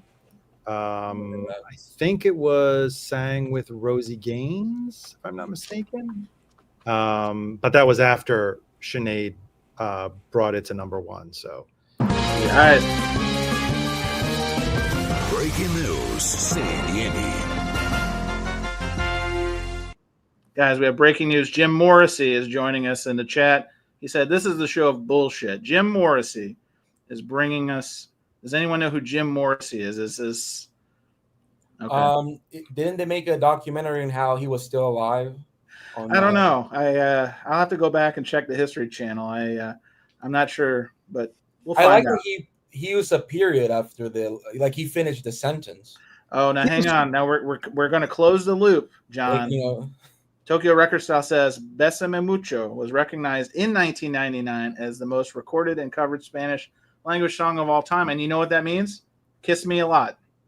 Kiss Me a Lot. The Beatles did it too, right? Fuck that song. Oh, John. Oh, my gosh. Unbelievable. Wait. It was recognized in 1998. What the fuck is this? 2001? What is this shit? what kind of fucking listen. That is Brian, if we have a limited budget, Brian's channel is also operating under shoestring budgets. You know what word was like huge back in 1956? Hello. What type of statistic is that? You like telling me, which is actually a true fact. That coffee's kicking in, Jose. Sponsored by is there the name? Oh, you can't even see it. It looks like horse shit now. I mean, that looks like baby batter, Jose. I'm going to be honest with you. It's something we gotta go with. All right, so Arnaldo, who would like to show recent pickups? We haven't done this on the program in a minute. We used to do this more often. We used to share our records with each other. What's happened to the La Familia? Let me get a couple things. Okay, Groove Seeker, David, are you guys queued up? Ready? All right, David is ready, and we're going to go to David. David, man on the street, show us some of these recent pickups. This just came in the mail today. Of course, I know I showed it earlier, but it's the Rhino Hi-Fi of Stevie Nicks Belladonna. Excellent. That's a quick turnaround. It went live Friday, and here we are less than a week later in-house. Yep, and in very nice condition, very nice packaging. Did you only order that one, or did you double up? Okay. No, I only ordered that one. Wilco is not to your appetite, vinyl appetite. No. Okay, fair enough. And High Fidelity Records, I got this from Josh. Shout out to Josh. It is the Cisco version of Asia. Okay. So I've done shootouts on them, obviously with Analog Productions, and I'll be doing this one as well. Picked up another one of the Nuggets ones. I try to collect these from Rhino. Oh, those comps? Yeah.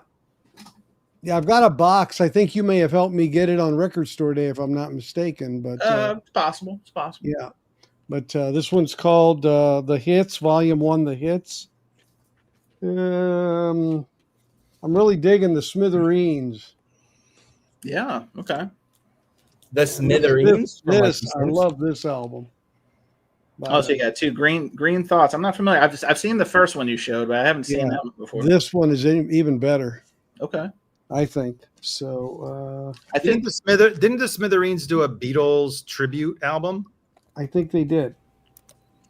I haven't found it, but I recall hearing about it. I think you're gonna have to help me. Didn't they do that song "Girl Like You"? I think wasn't that their commercial? Hang on, I gotta look at it. I know I have a. Yeah, like I said, I didn't know much about them, and I thought this had an interesting cover, and that's actually why I bought it. Ironically. Oh, the cover sold you. That's an old trick.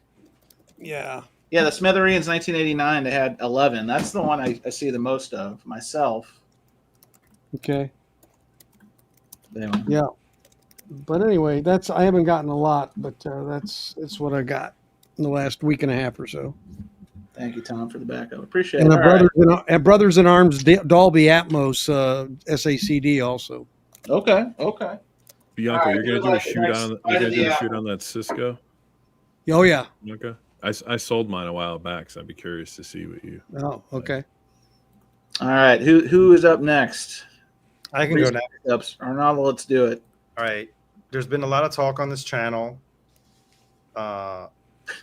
international.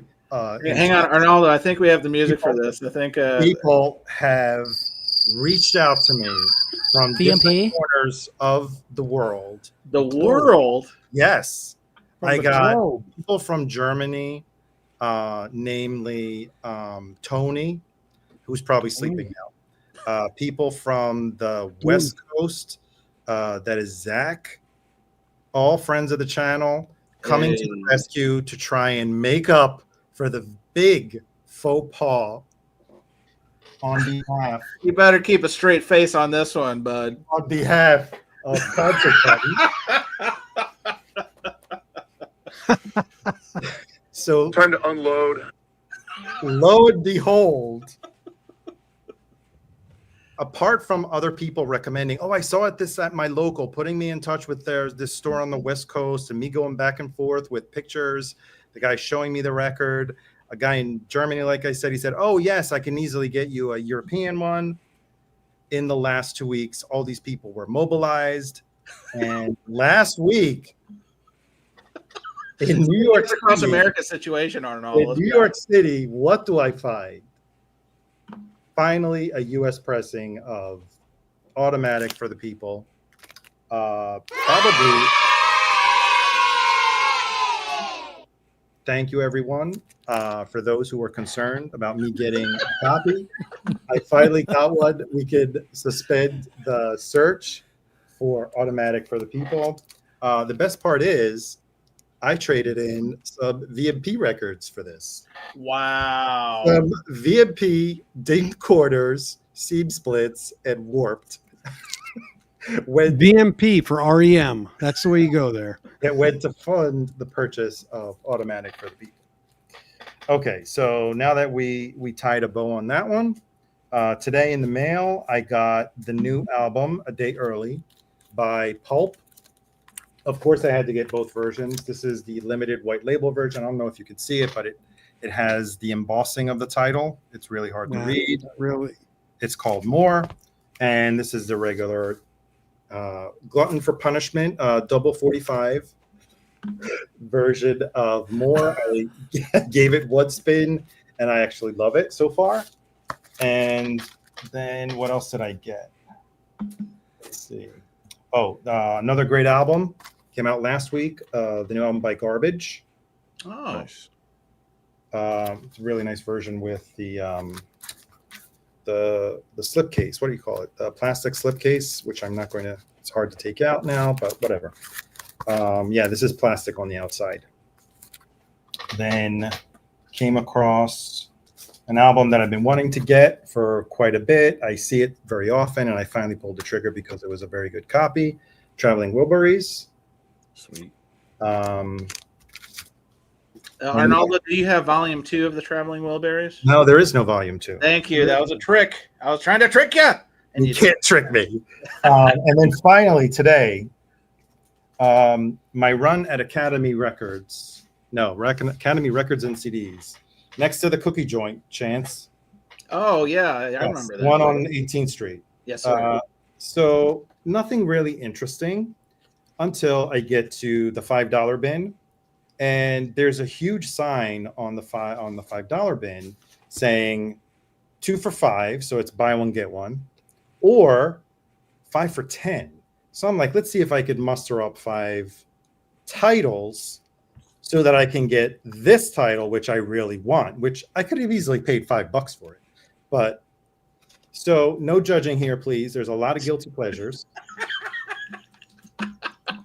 Oh, this is quite the buildup. Hang on, Arnaldo. You know I have just the thing for it. Hang on, we got to really do it loud. Hang on, here we go. Okay. Oh my goodness. Olivia Newton-John's Volume 2. Greatest hits volume. I knew there's a volume 1. I did not know there's a volume 2. Volume 2 has all the hits on it. You kidding me? It's got Physical, Magic, Xanadu, You're the One That I Want, Hopelessly Devoted to You. I mean, it's got all the hits on here. I would think that's the one you do want. Yeah, Fantastic Condition, Glossy. It's fantastic. So Is that the one you wanted? What's that? Is that the one you wanted, or No, the ones this is I'm creating the buildup. Arnaldo, can we get a vertical on that gatefold? Can we get a vertical on that gatefold? you want a for the vertical? viewers at home? Yeah. We have a Yeah. listen. The VC demands any kind of female Yeah. interaction. Thank you. There we go.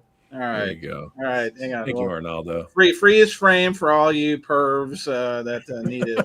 So, Like looking at dead people. of course, there had I meant the volume 1, which I don't know. There it is. Okay. I don't know not even one song on it, but for $2. If Not For You by the Beatles is on that. Oh, is it? Hello. Hello. No. Oh, yeah, you're right. Gotta be. Not for you. Thank you, David. I didn't even check. Then this one was a very good contender. It's a little beat up. Let's see if the humdinger will fix it. Otis Redding, Live at the Whiskey A Go-Go. We've shown her a couple times already on the show. Could not pass this one up. This is $2. Yeah. Good score. This was her second album. fine. Yeah. Yes. Yeah. Yes.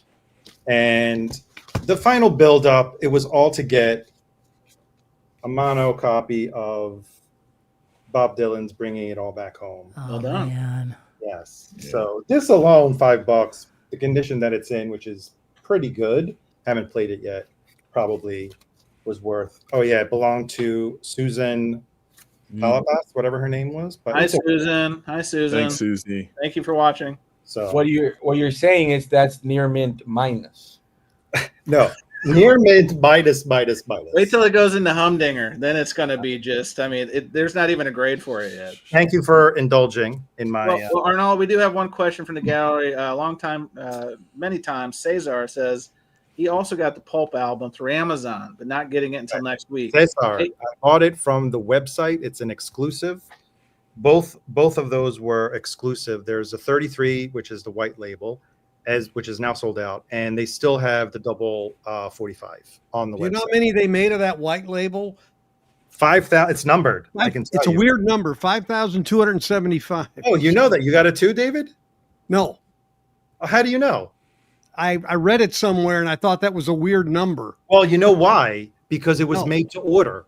It was made to order. Ah. The window was only open over the weekend that it first was announced. So over whatever they got in that time frame, that's what they were making. So Were the that's why- Beatle box set's going to be numbered then? We got one. We got one from Jefferson for you, Arnaldo. They said black or white. Don't on the label. It don't. Let's see. The breakable is in black. What is he referring to? Oh, black or white font. He means font. Oh, the font, I believe. We have a correction. We have mistyping in the VC. Hold on a second. Let's pull it out. Let's do a live reveal. Black. Is that good or bad? Jefferson, let us know. This could literally. I mean, he could retire. This could be what puts Arnaldo in the Galapagos Islands. Help us. Help him. Thank you. All right. Well, as we're on the edge of our seat, Jason Rojas, would you like to show us your latest pickups? Sure. I can just show a few here.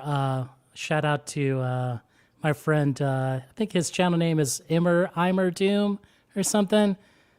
But he was messaging me about this 30% off box sets on Amazon. And what he showed me, I was like, oh man, those things are really expensive at the at my local. Like they cost like, I don't know, like over $100. And you're saying it's 30-40% off, you know? So I couldn't help it, you know? So I bought New Order Movement, the box set. For $45? No, just a little bit more than that. Okay. It's great. How mean, many this thing- versions of movement is there on there? How many versions of Movement? Is that Yeah. is that what you asked? Yeah, exactly. What is it? Well, I think- Outtakes, demos, or The full album, yes, the demos, and then like I believe 2-3 Live? DVDs. Yeah. Oh, okay. I mean, this thing's really heavy as all hell, you know. I and used to have that. You did. Yes, and I'm not a New Order fan, so I that's You all I'm sold gonna say them. about that. He sold it and didn't even bother to tell you, Jason. That's terrible. Yeah. Then he bought That some more box set VMP came out like in records. 2017 or some shit like that. Yeah. And then again, this thing was like so cheap, I had to buy it. This is Brotherhood, the box set, New Order, right? I haven't opened this one, but I cracked open the movement thing and actually listened to the reissue and compared it to the. Oh wow, Johnny Fever. Just let Johnny it go, Fever man. needs more fiber, I think, as Right. what we're learning. Okay, fair enough. Right, and then they also had this, like I believe, like 40. Oh man, did this all come in the same shipping carton? Yeah. Oh, no. I think 2 of them were in one, and the other one was separate. So. Wow. Okay. Wow. So the shocking thing is I actually compared the CD to the album, and that was messed up. Actually, Oh, no. they did not sound the same at all. Oh no. What version of the CD? The reissues that came out like 10 years ago, the 15 years ago? Remember the No, I think it's a new one of it on that. Oh, the box new set. one. The new Yeah. CD. Okay. There's also CD in there, so it's a mixed media. Yeah. Yes. Oh wow. So this is great, actually. Is that I mean, still despite what active? despite what Blue- John Bong said, you know, So there's Blu-rays, CDs, and vinyl in there. no Blu-rays, DVDs. Oh, okay. DVDs are also coming back. No, and a I didn't book. say anything about the music. I just said Like the book on here is fascinating. Like this is like a Is it You as good know. as the book in the Beatles box? what? You don't get DVDs in the Beatles box. What are you No, talking the about? book. Oh yeah. Actually, it is. It is. Does it have Yes. spot varnish too? No, you can't. You know what? top Let's that. go look at the book. Let's You look at can't this book. top All right, hang on. We book time. Is that sale still going on, Jason? Yeah, you better hurry. Yeah, you better send me the link. Maybe stop holding out on all of us. Damn. Yeah. This guy. hell? So I mean, here's the vinyl, right? Vinyl solidarity, please. Don't you know Groove Seekers? What does the addiction to VC boxes? stand for? My goodness. Yeah. You think I'm The into Seekers on VMPs? that You see my straight box back set shit. collection. Jason, is before the- we look at the box, we do have a question. How's the DR on those boxes? Ooh, so I heard there was something very, sketchy about the DR on some of this. Maybe that's why this thing doesn't sound very good. The CD. They were cut from CDs. Hey. What? I thought it was DSD, baby. But it's cool. Like again, you get all the DVDs and then the CDs. The cool thing about this whole set is this book. Like awesome, you know. Is that linen bound? Yeah, totally. Oh my This God! is great. With embossing. Yeah, Wow. totally. Check that out. Got Bruce Springsteen in it? What do you say, boss? What? Great pictures in here, you know. Oh wow! them wishing there was still Joy Division. Oh man, they talk about that during the whole like first couple pages. It's crushing, actually. You know, like had he lived, would he be into this kind of music? No. Especially they moved to the dance direction. Like the equipment they were using, the drum machine, right? Drums. Roger Nichols. Fantastic. Too bad some people think Stephen Morris is so overrated too. But it's, Keyboards. This is great. This is fantastic. The actually. book you didn't know you needed. Okay. I dig it. Concert buddy, do you see yourself taking a slow shit and reading that book? I don't know because I don't know. I'm very particular about what books come into my man humble room, and usually it's usually light reading or A paperback. lot of pictures. Got to have A lot of pictures.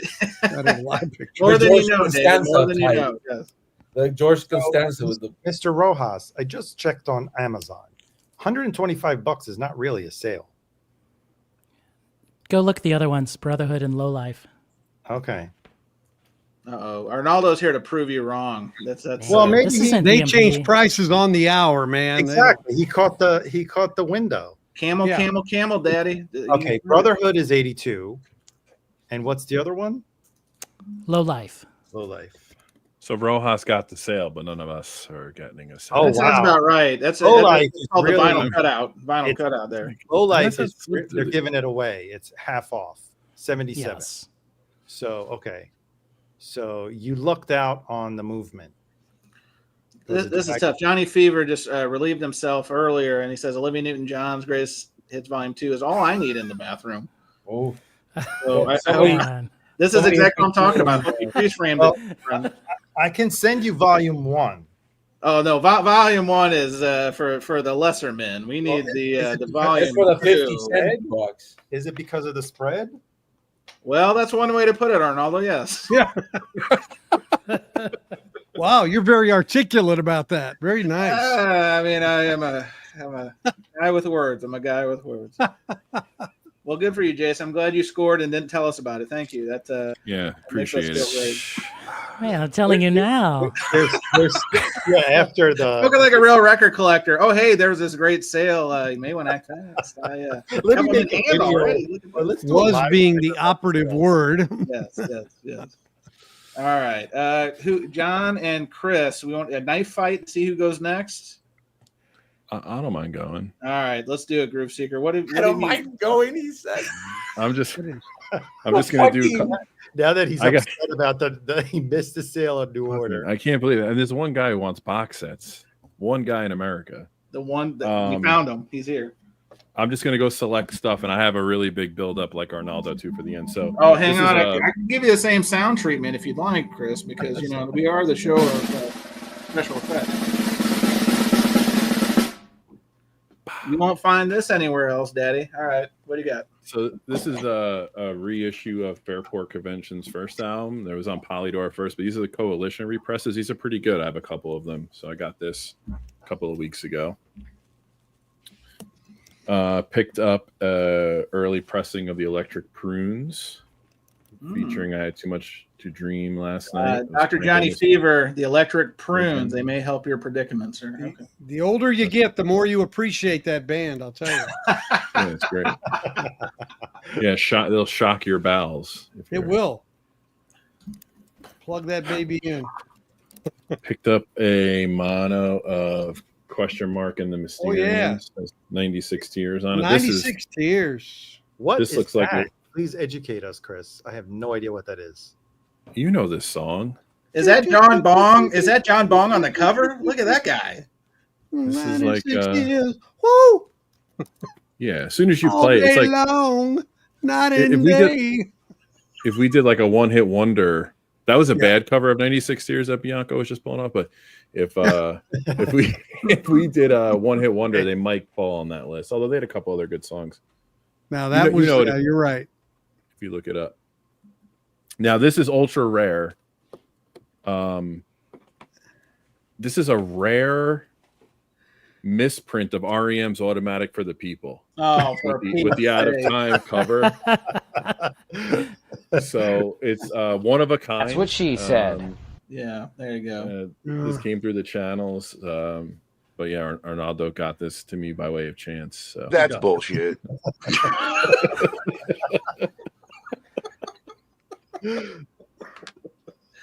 Wow. Well, I don't know to be impressed or hurt or all the above, but I'm I just don't know. That record came from Texas. Went that's to. true. It had a little went bit to- of Franklin's BBQ on it from me. That's so, right. That's right. Savor the flavor, neighbor. That's a very sentimental piece. Lick your fingers. Not kidding. All right, that's it. All right, now. Well, just think about it this way: 3 members of Surface Noise touched that record. Oh, it's a doorknob record. Everybody had a turn. Yeah. I mean, and technically Jason was there. He was there in its presence. Did you touch it too, Jason? Maybe. I mean, I Okay. looked at it. Wow. Who got you know. sloppy seconds? And this is, it's great because it sounds like my dating life in high school. It's the fourth one. Oh, Yeah, right. Whoa. Oh, man. Oh, well, you know what? There's probably a drop for that, Chris, if you give me a second. He's a real big dude. He's a real big dude, H. That's right. He's a real big dude. All right, John Bong. Before I show mine, let's go to John Bong. What? This has got to be a big list. What are some things you brought into your collection since we last did this? Actually, I was gonna get a box today, and I haven't. So Is it too late when you get a delivery like your cafe during the show? Hang on, the baseball cards are also back. Baseball cards are back. And How do you grade that? VG? VG plus? So many pluses. Look at that cocaine mustache. Damn. So we have a new slogan. High Rant District says, "Quote: Show me on the record where surface noise touched you." I think that is. Look at the corners. Wait till the merch store opens, Tom. You're just gonna be all over the place. This is like an Playing EC, Captain and Tennille records next, This is like an EC 9.1 if I graded it. Yeah, that's a Beckett 8, I think. But John, Wayne on a Bond. serious tip, John, have you purchased any records, or is it just Topps baseball cards? No, I have. Wait, let me put this back here. Thank you. Yeah. So I was gonna get a box today, which with a cool records that I was looking for, but this is what I got during the week, which is or not during the week, but the last 3 weeks I haven't really bought a bunch of records. So first of all, I got this, which I was really excited. It's a noise record, which I love. What's it called? Well, you can see it there.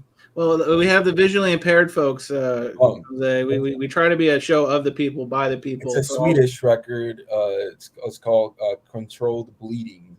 You can see two rats eating a face there. Did Stunty send that one to you, John? No, I wish. But this is a very well. It's probably like $200 right now. But I got it from a Tomato Guy, not a Tomato. Tomato Man. There's a Tomato Man. Yeah. Now there is a very interesting guy that he used to like buy in bulk like stuff from a catalog, and because there was no internet, he didn't know how they sounded, so he would just like buy them all and like have like listening parties, and all their friends were like, I want this, I want that. That sounded like it was probably fun at that time.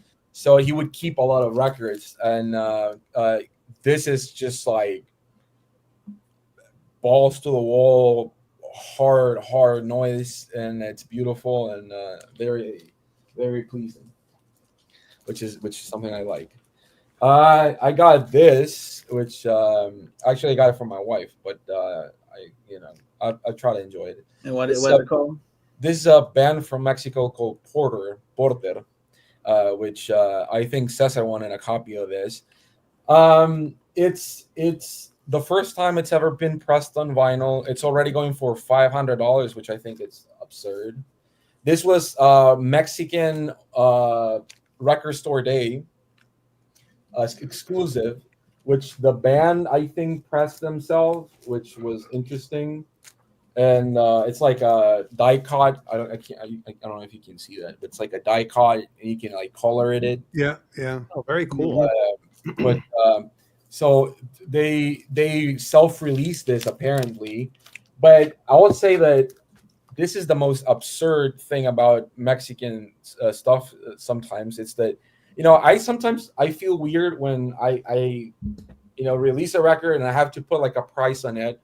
And sometimes I'm like, but these people, they press like probably like I don't know how many copies they pressed of it, but like brand new from the stores, it was like $75.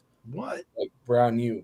So that's why I probably went to like immediately to like, a lot of money, which is funny. Is that 75 Mexican dollars or 75? No, $79. No, that was like 1,600 pesos. This oh man. Yeah, Cesar says, "Oh man, I want that one, Jose. Damn you, Porter." Thank you. Yeah, Porter. Yeah, again, this is like very expensive now. Like, it sounds good. It's weird because they were or are in Sony Music, but this record was originally self-released on like a very small label, so that's why I think they were able to press it. But the original singer, which is in this band, was not aware of that they were doing this, and they replace him with a weird guy that sounds a little bit like him, but not really. And so yeah, I don't know if that's cool or not, but they should have. I don't know. He's probably not getting paid at all. But if he's around, I want to press his first record. So if he wants to do some money. Anyways, I have this, which is also a die cut. The black things are like die cut. This is like if you actually like New Order or stuff like that, you might like this. It's called Silueta Pálida, with pale silhouette. This is the whole discography of this band. It was just 4 songs, but one's like an extensive thing. But if you like Bauhaus or like stuff like that, you might enjoy this. I heard Stunty saying it was shit, so you know it's good. So this is from 1984, which if I ever get to write a book on stuff Mexican music, it would be about 1984 because there was a lot of great stuff from various different genres that got released there. This is a little hard to get. I haven't opened it because 1984, and you find one sealed, But and I've never listened to this record a lot of times, but it's worth it.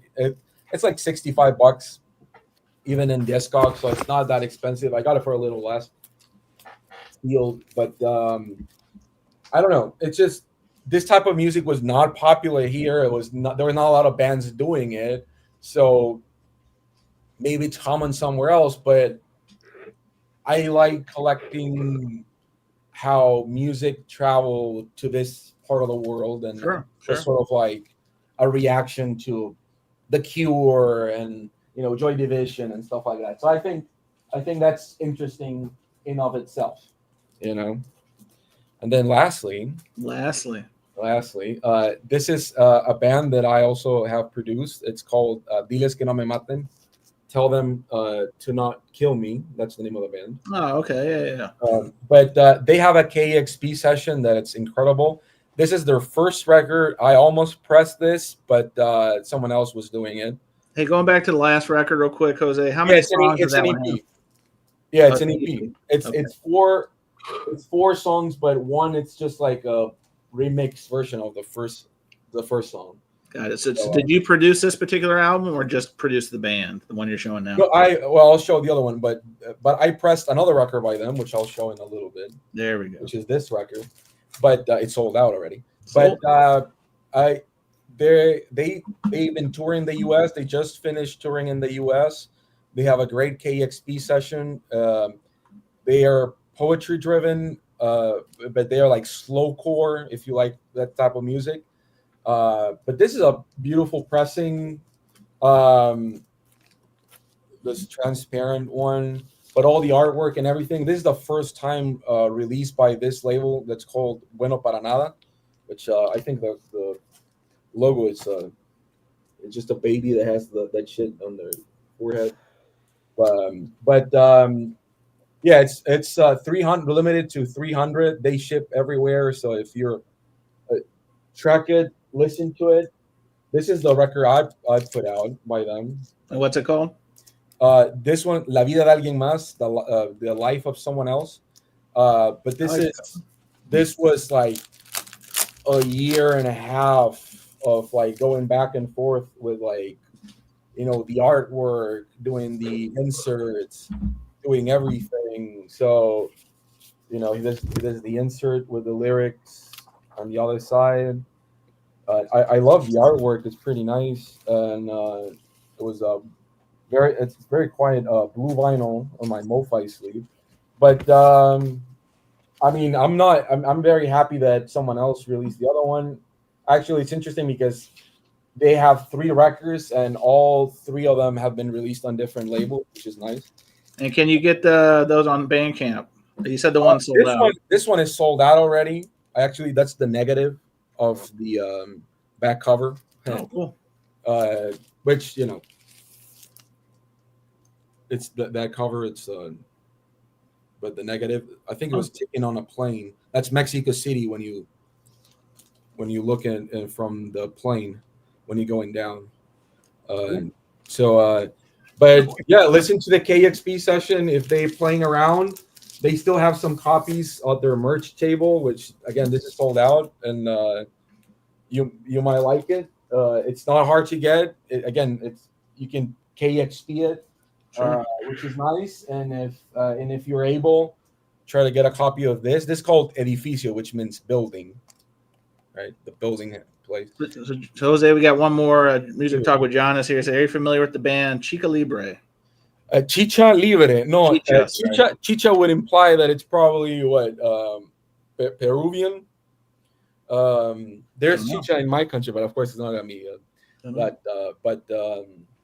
You know, Not to be confused with Nacho Libre.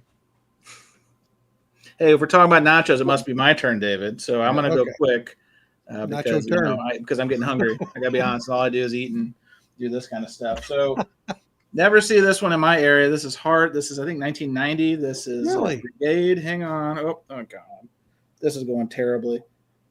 Probably most Brigade. notably known for "I Want to Make Love to You." I think is the song. All I want to do is make love to you.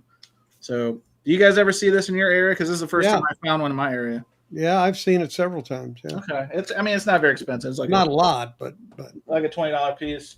Now, David, I know you love '90s hip hop and R&B. This is I don't know what to say. Snap, one of your personal favorites with the Power.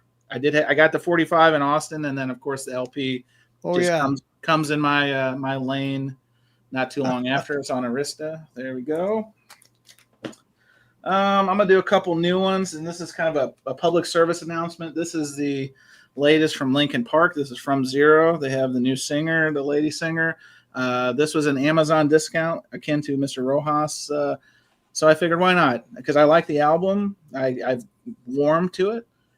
Do not buy the single disc. I know that, first of all, this sounds like ass. Second of all, they must know it sounds like ass because they quickly followed that up with a 2-discer. So I haven't purchased that one yet because I'm so disappointed that while I did get a good deal at the small business Amazon for it, it sounds like booty. But to atone for that, I got this one just came out last week. This is Grace Potter. This is Medicine. This is a album that was shelved for a long time because she was kind of in between her original band, Grace Potter and the Nocturnals, who she was married to the drummer. So there was some kind of hostility there as they ended the marriage and then ended the band. So a lot of these songs were reworks of albums from their last album before they split. And T-Bone Burnett had produced this, but for some reason it's been shelved for 10, 15 years. So it just finally got released. It's a lot of like slower versions of several of those songs from the previous band. A lot of horns they've added and stuff. So I always like her. She's a firebox. If you've ever seen her perform, she is awesome. Crushes. And then, so I'm like a lot of people. I got the Mad Season reissue above. This has been reissued before, but I think it's the first time they did the actual original cover. So this is the super group. You had Lane Staley. I think as McCready was in this one. A lot of Seattle guys. Great song, River of Deceit. If you've never heard it, you're missing out. This is the 10 Club exclusive, so it was numbered. So it's number whatever it is, 6-5 something. Hang on, not prepared. I apologize. 589 of 1,000. I will say the quality control not great. It's not exactly. At least the first LP was a little wavy. You know what I mean? But it plays because you have an original of that, right? I do. Actually, shout out to Jose. I had an original. The only ones I would ever run into were clip corners. And shout out to Jose. One year in Austin, he found me one that was complete, no clip corner. So I kept that one, and I think a friend of the show, Danny Kimbowitz, might have ended up with my other copy. And then one of my locals, Dead Wax Records. Shout out to those guys. Had some real good stuff. They advertised it as a great hip hop drop, and I did get a couple hip hop records, which I won't bore you with. But in that, they had this Rollins Band record, which I'd never seen before because these usually don't make it to Middle America. So grab this one, Lifetime. And then, Jose, you got your brown pants on? Yes. We've got Sonic Youth, the sister album with the Disney nice art first brush. Looking beautiful. So, yeah. They told me I got there right when they opened, and I grabbed it off the wall and was looking at it. And where do you got that?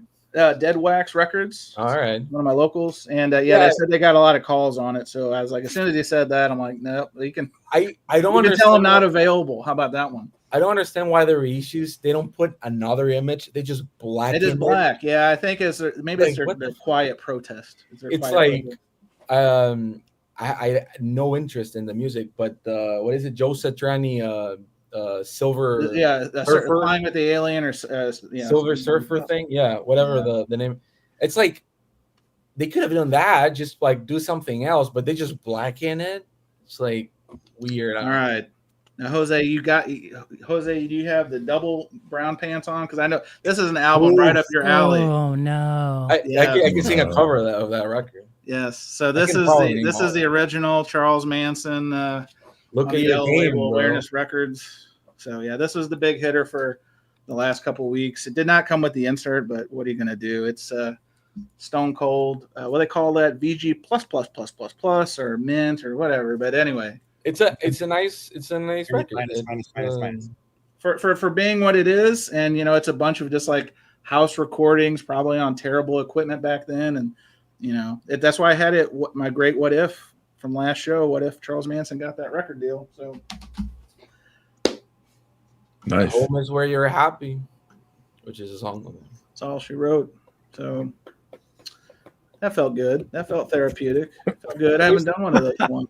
There's a Manson family record that's like chants. There's like all like. Oh, I'm sure. Yeah, I don't want to get too deep. I just know that I've seen that one at record shows like twice, and I've never pop up that often around here. I've never seen an OG. Yeah, Yellow Label. That's what you want to look for is the Yellow Label. But yeah. Anywho, well, I think we've had a lot of fun. We've informed, we've deformed, and I think we've set a high bar. Now, next week, cheap plug, we're going to be talking about a friend of the show, Adam. I don't know if he's still here. The Freight. They have an album coming out, and we will be talking about Jose. We didn't get you a copy because it's the international embargo. Presidente said we couldn't send you one, but I do have a U.S. address, but okay. we're flex, right? We're flex. I mean, a dual citizenship. That can be dealt with. Fair enough. Anyway, so yeah, we'll. By the way, next week, and we'll be just say a quick break. Let's not breaking news, but for anyone listening in this side of the world, for no apparent reasons, Amazon USA is not shipping anything to Mexico. So that means that most of the records that I used to get from Amazon, I can't get. It's a weird thing where I don't understand why. So if you go, it's like you can see the price, but it says we can't ship to this destination for now. So that means that I can't get like even Amazon records now. So I have to like import through like where I normally import everything. I think that just tells us one thing. John Bong is damaged goods. Damaged goods, John Bong. We may have Bezos knows. All right. Well, thank you everybody for joining us. We will be back next week. Also, show notes. We may be taking a week off as the holiday siestas are coming up here in the States. So stay tuned on that. But we'll be back next week, and appreciate you joining us. Hit that like button, hit that dislike button, hit them all. Means it. Appreciate you, and we'll see you again soon. Hang on, we got to hit the, what do you call this, the outro video? Outro. We got to hit the outro.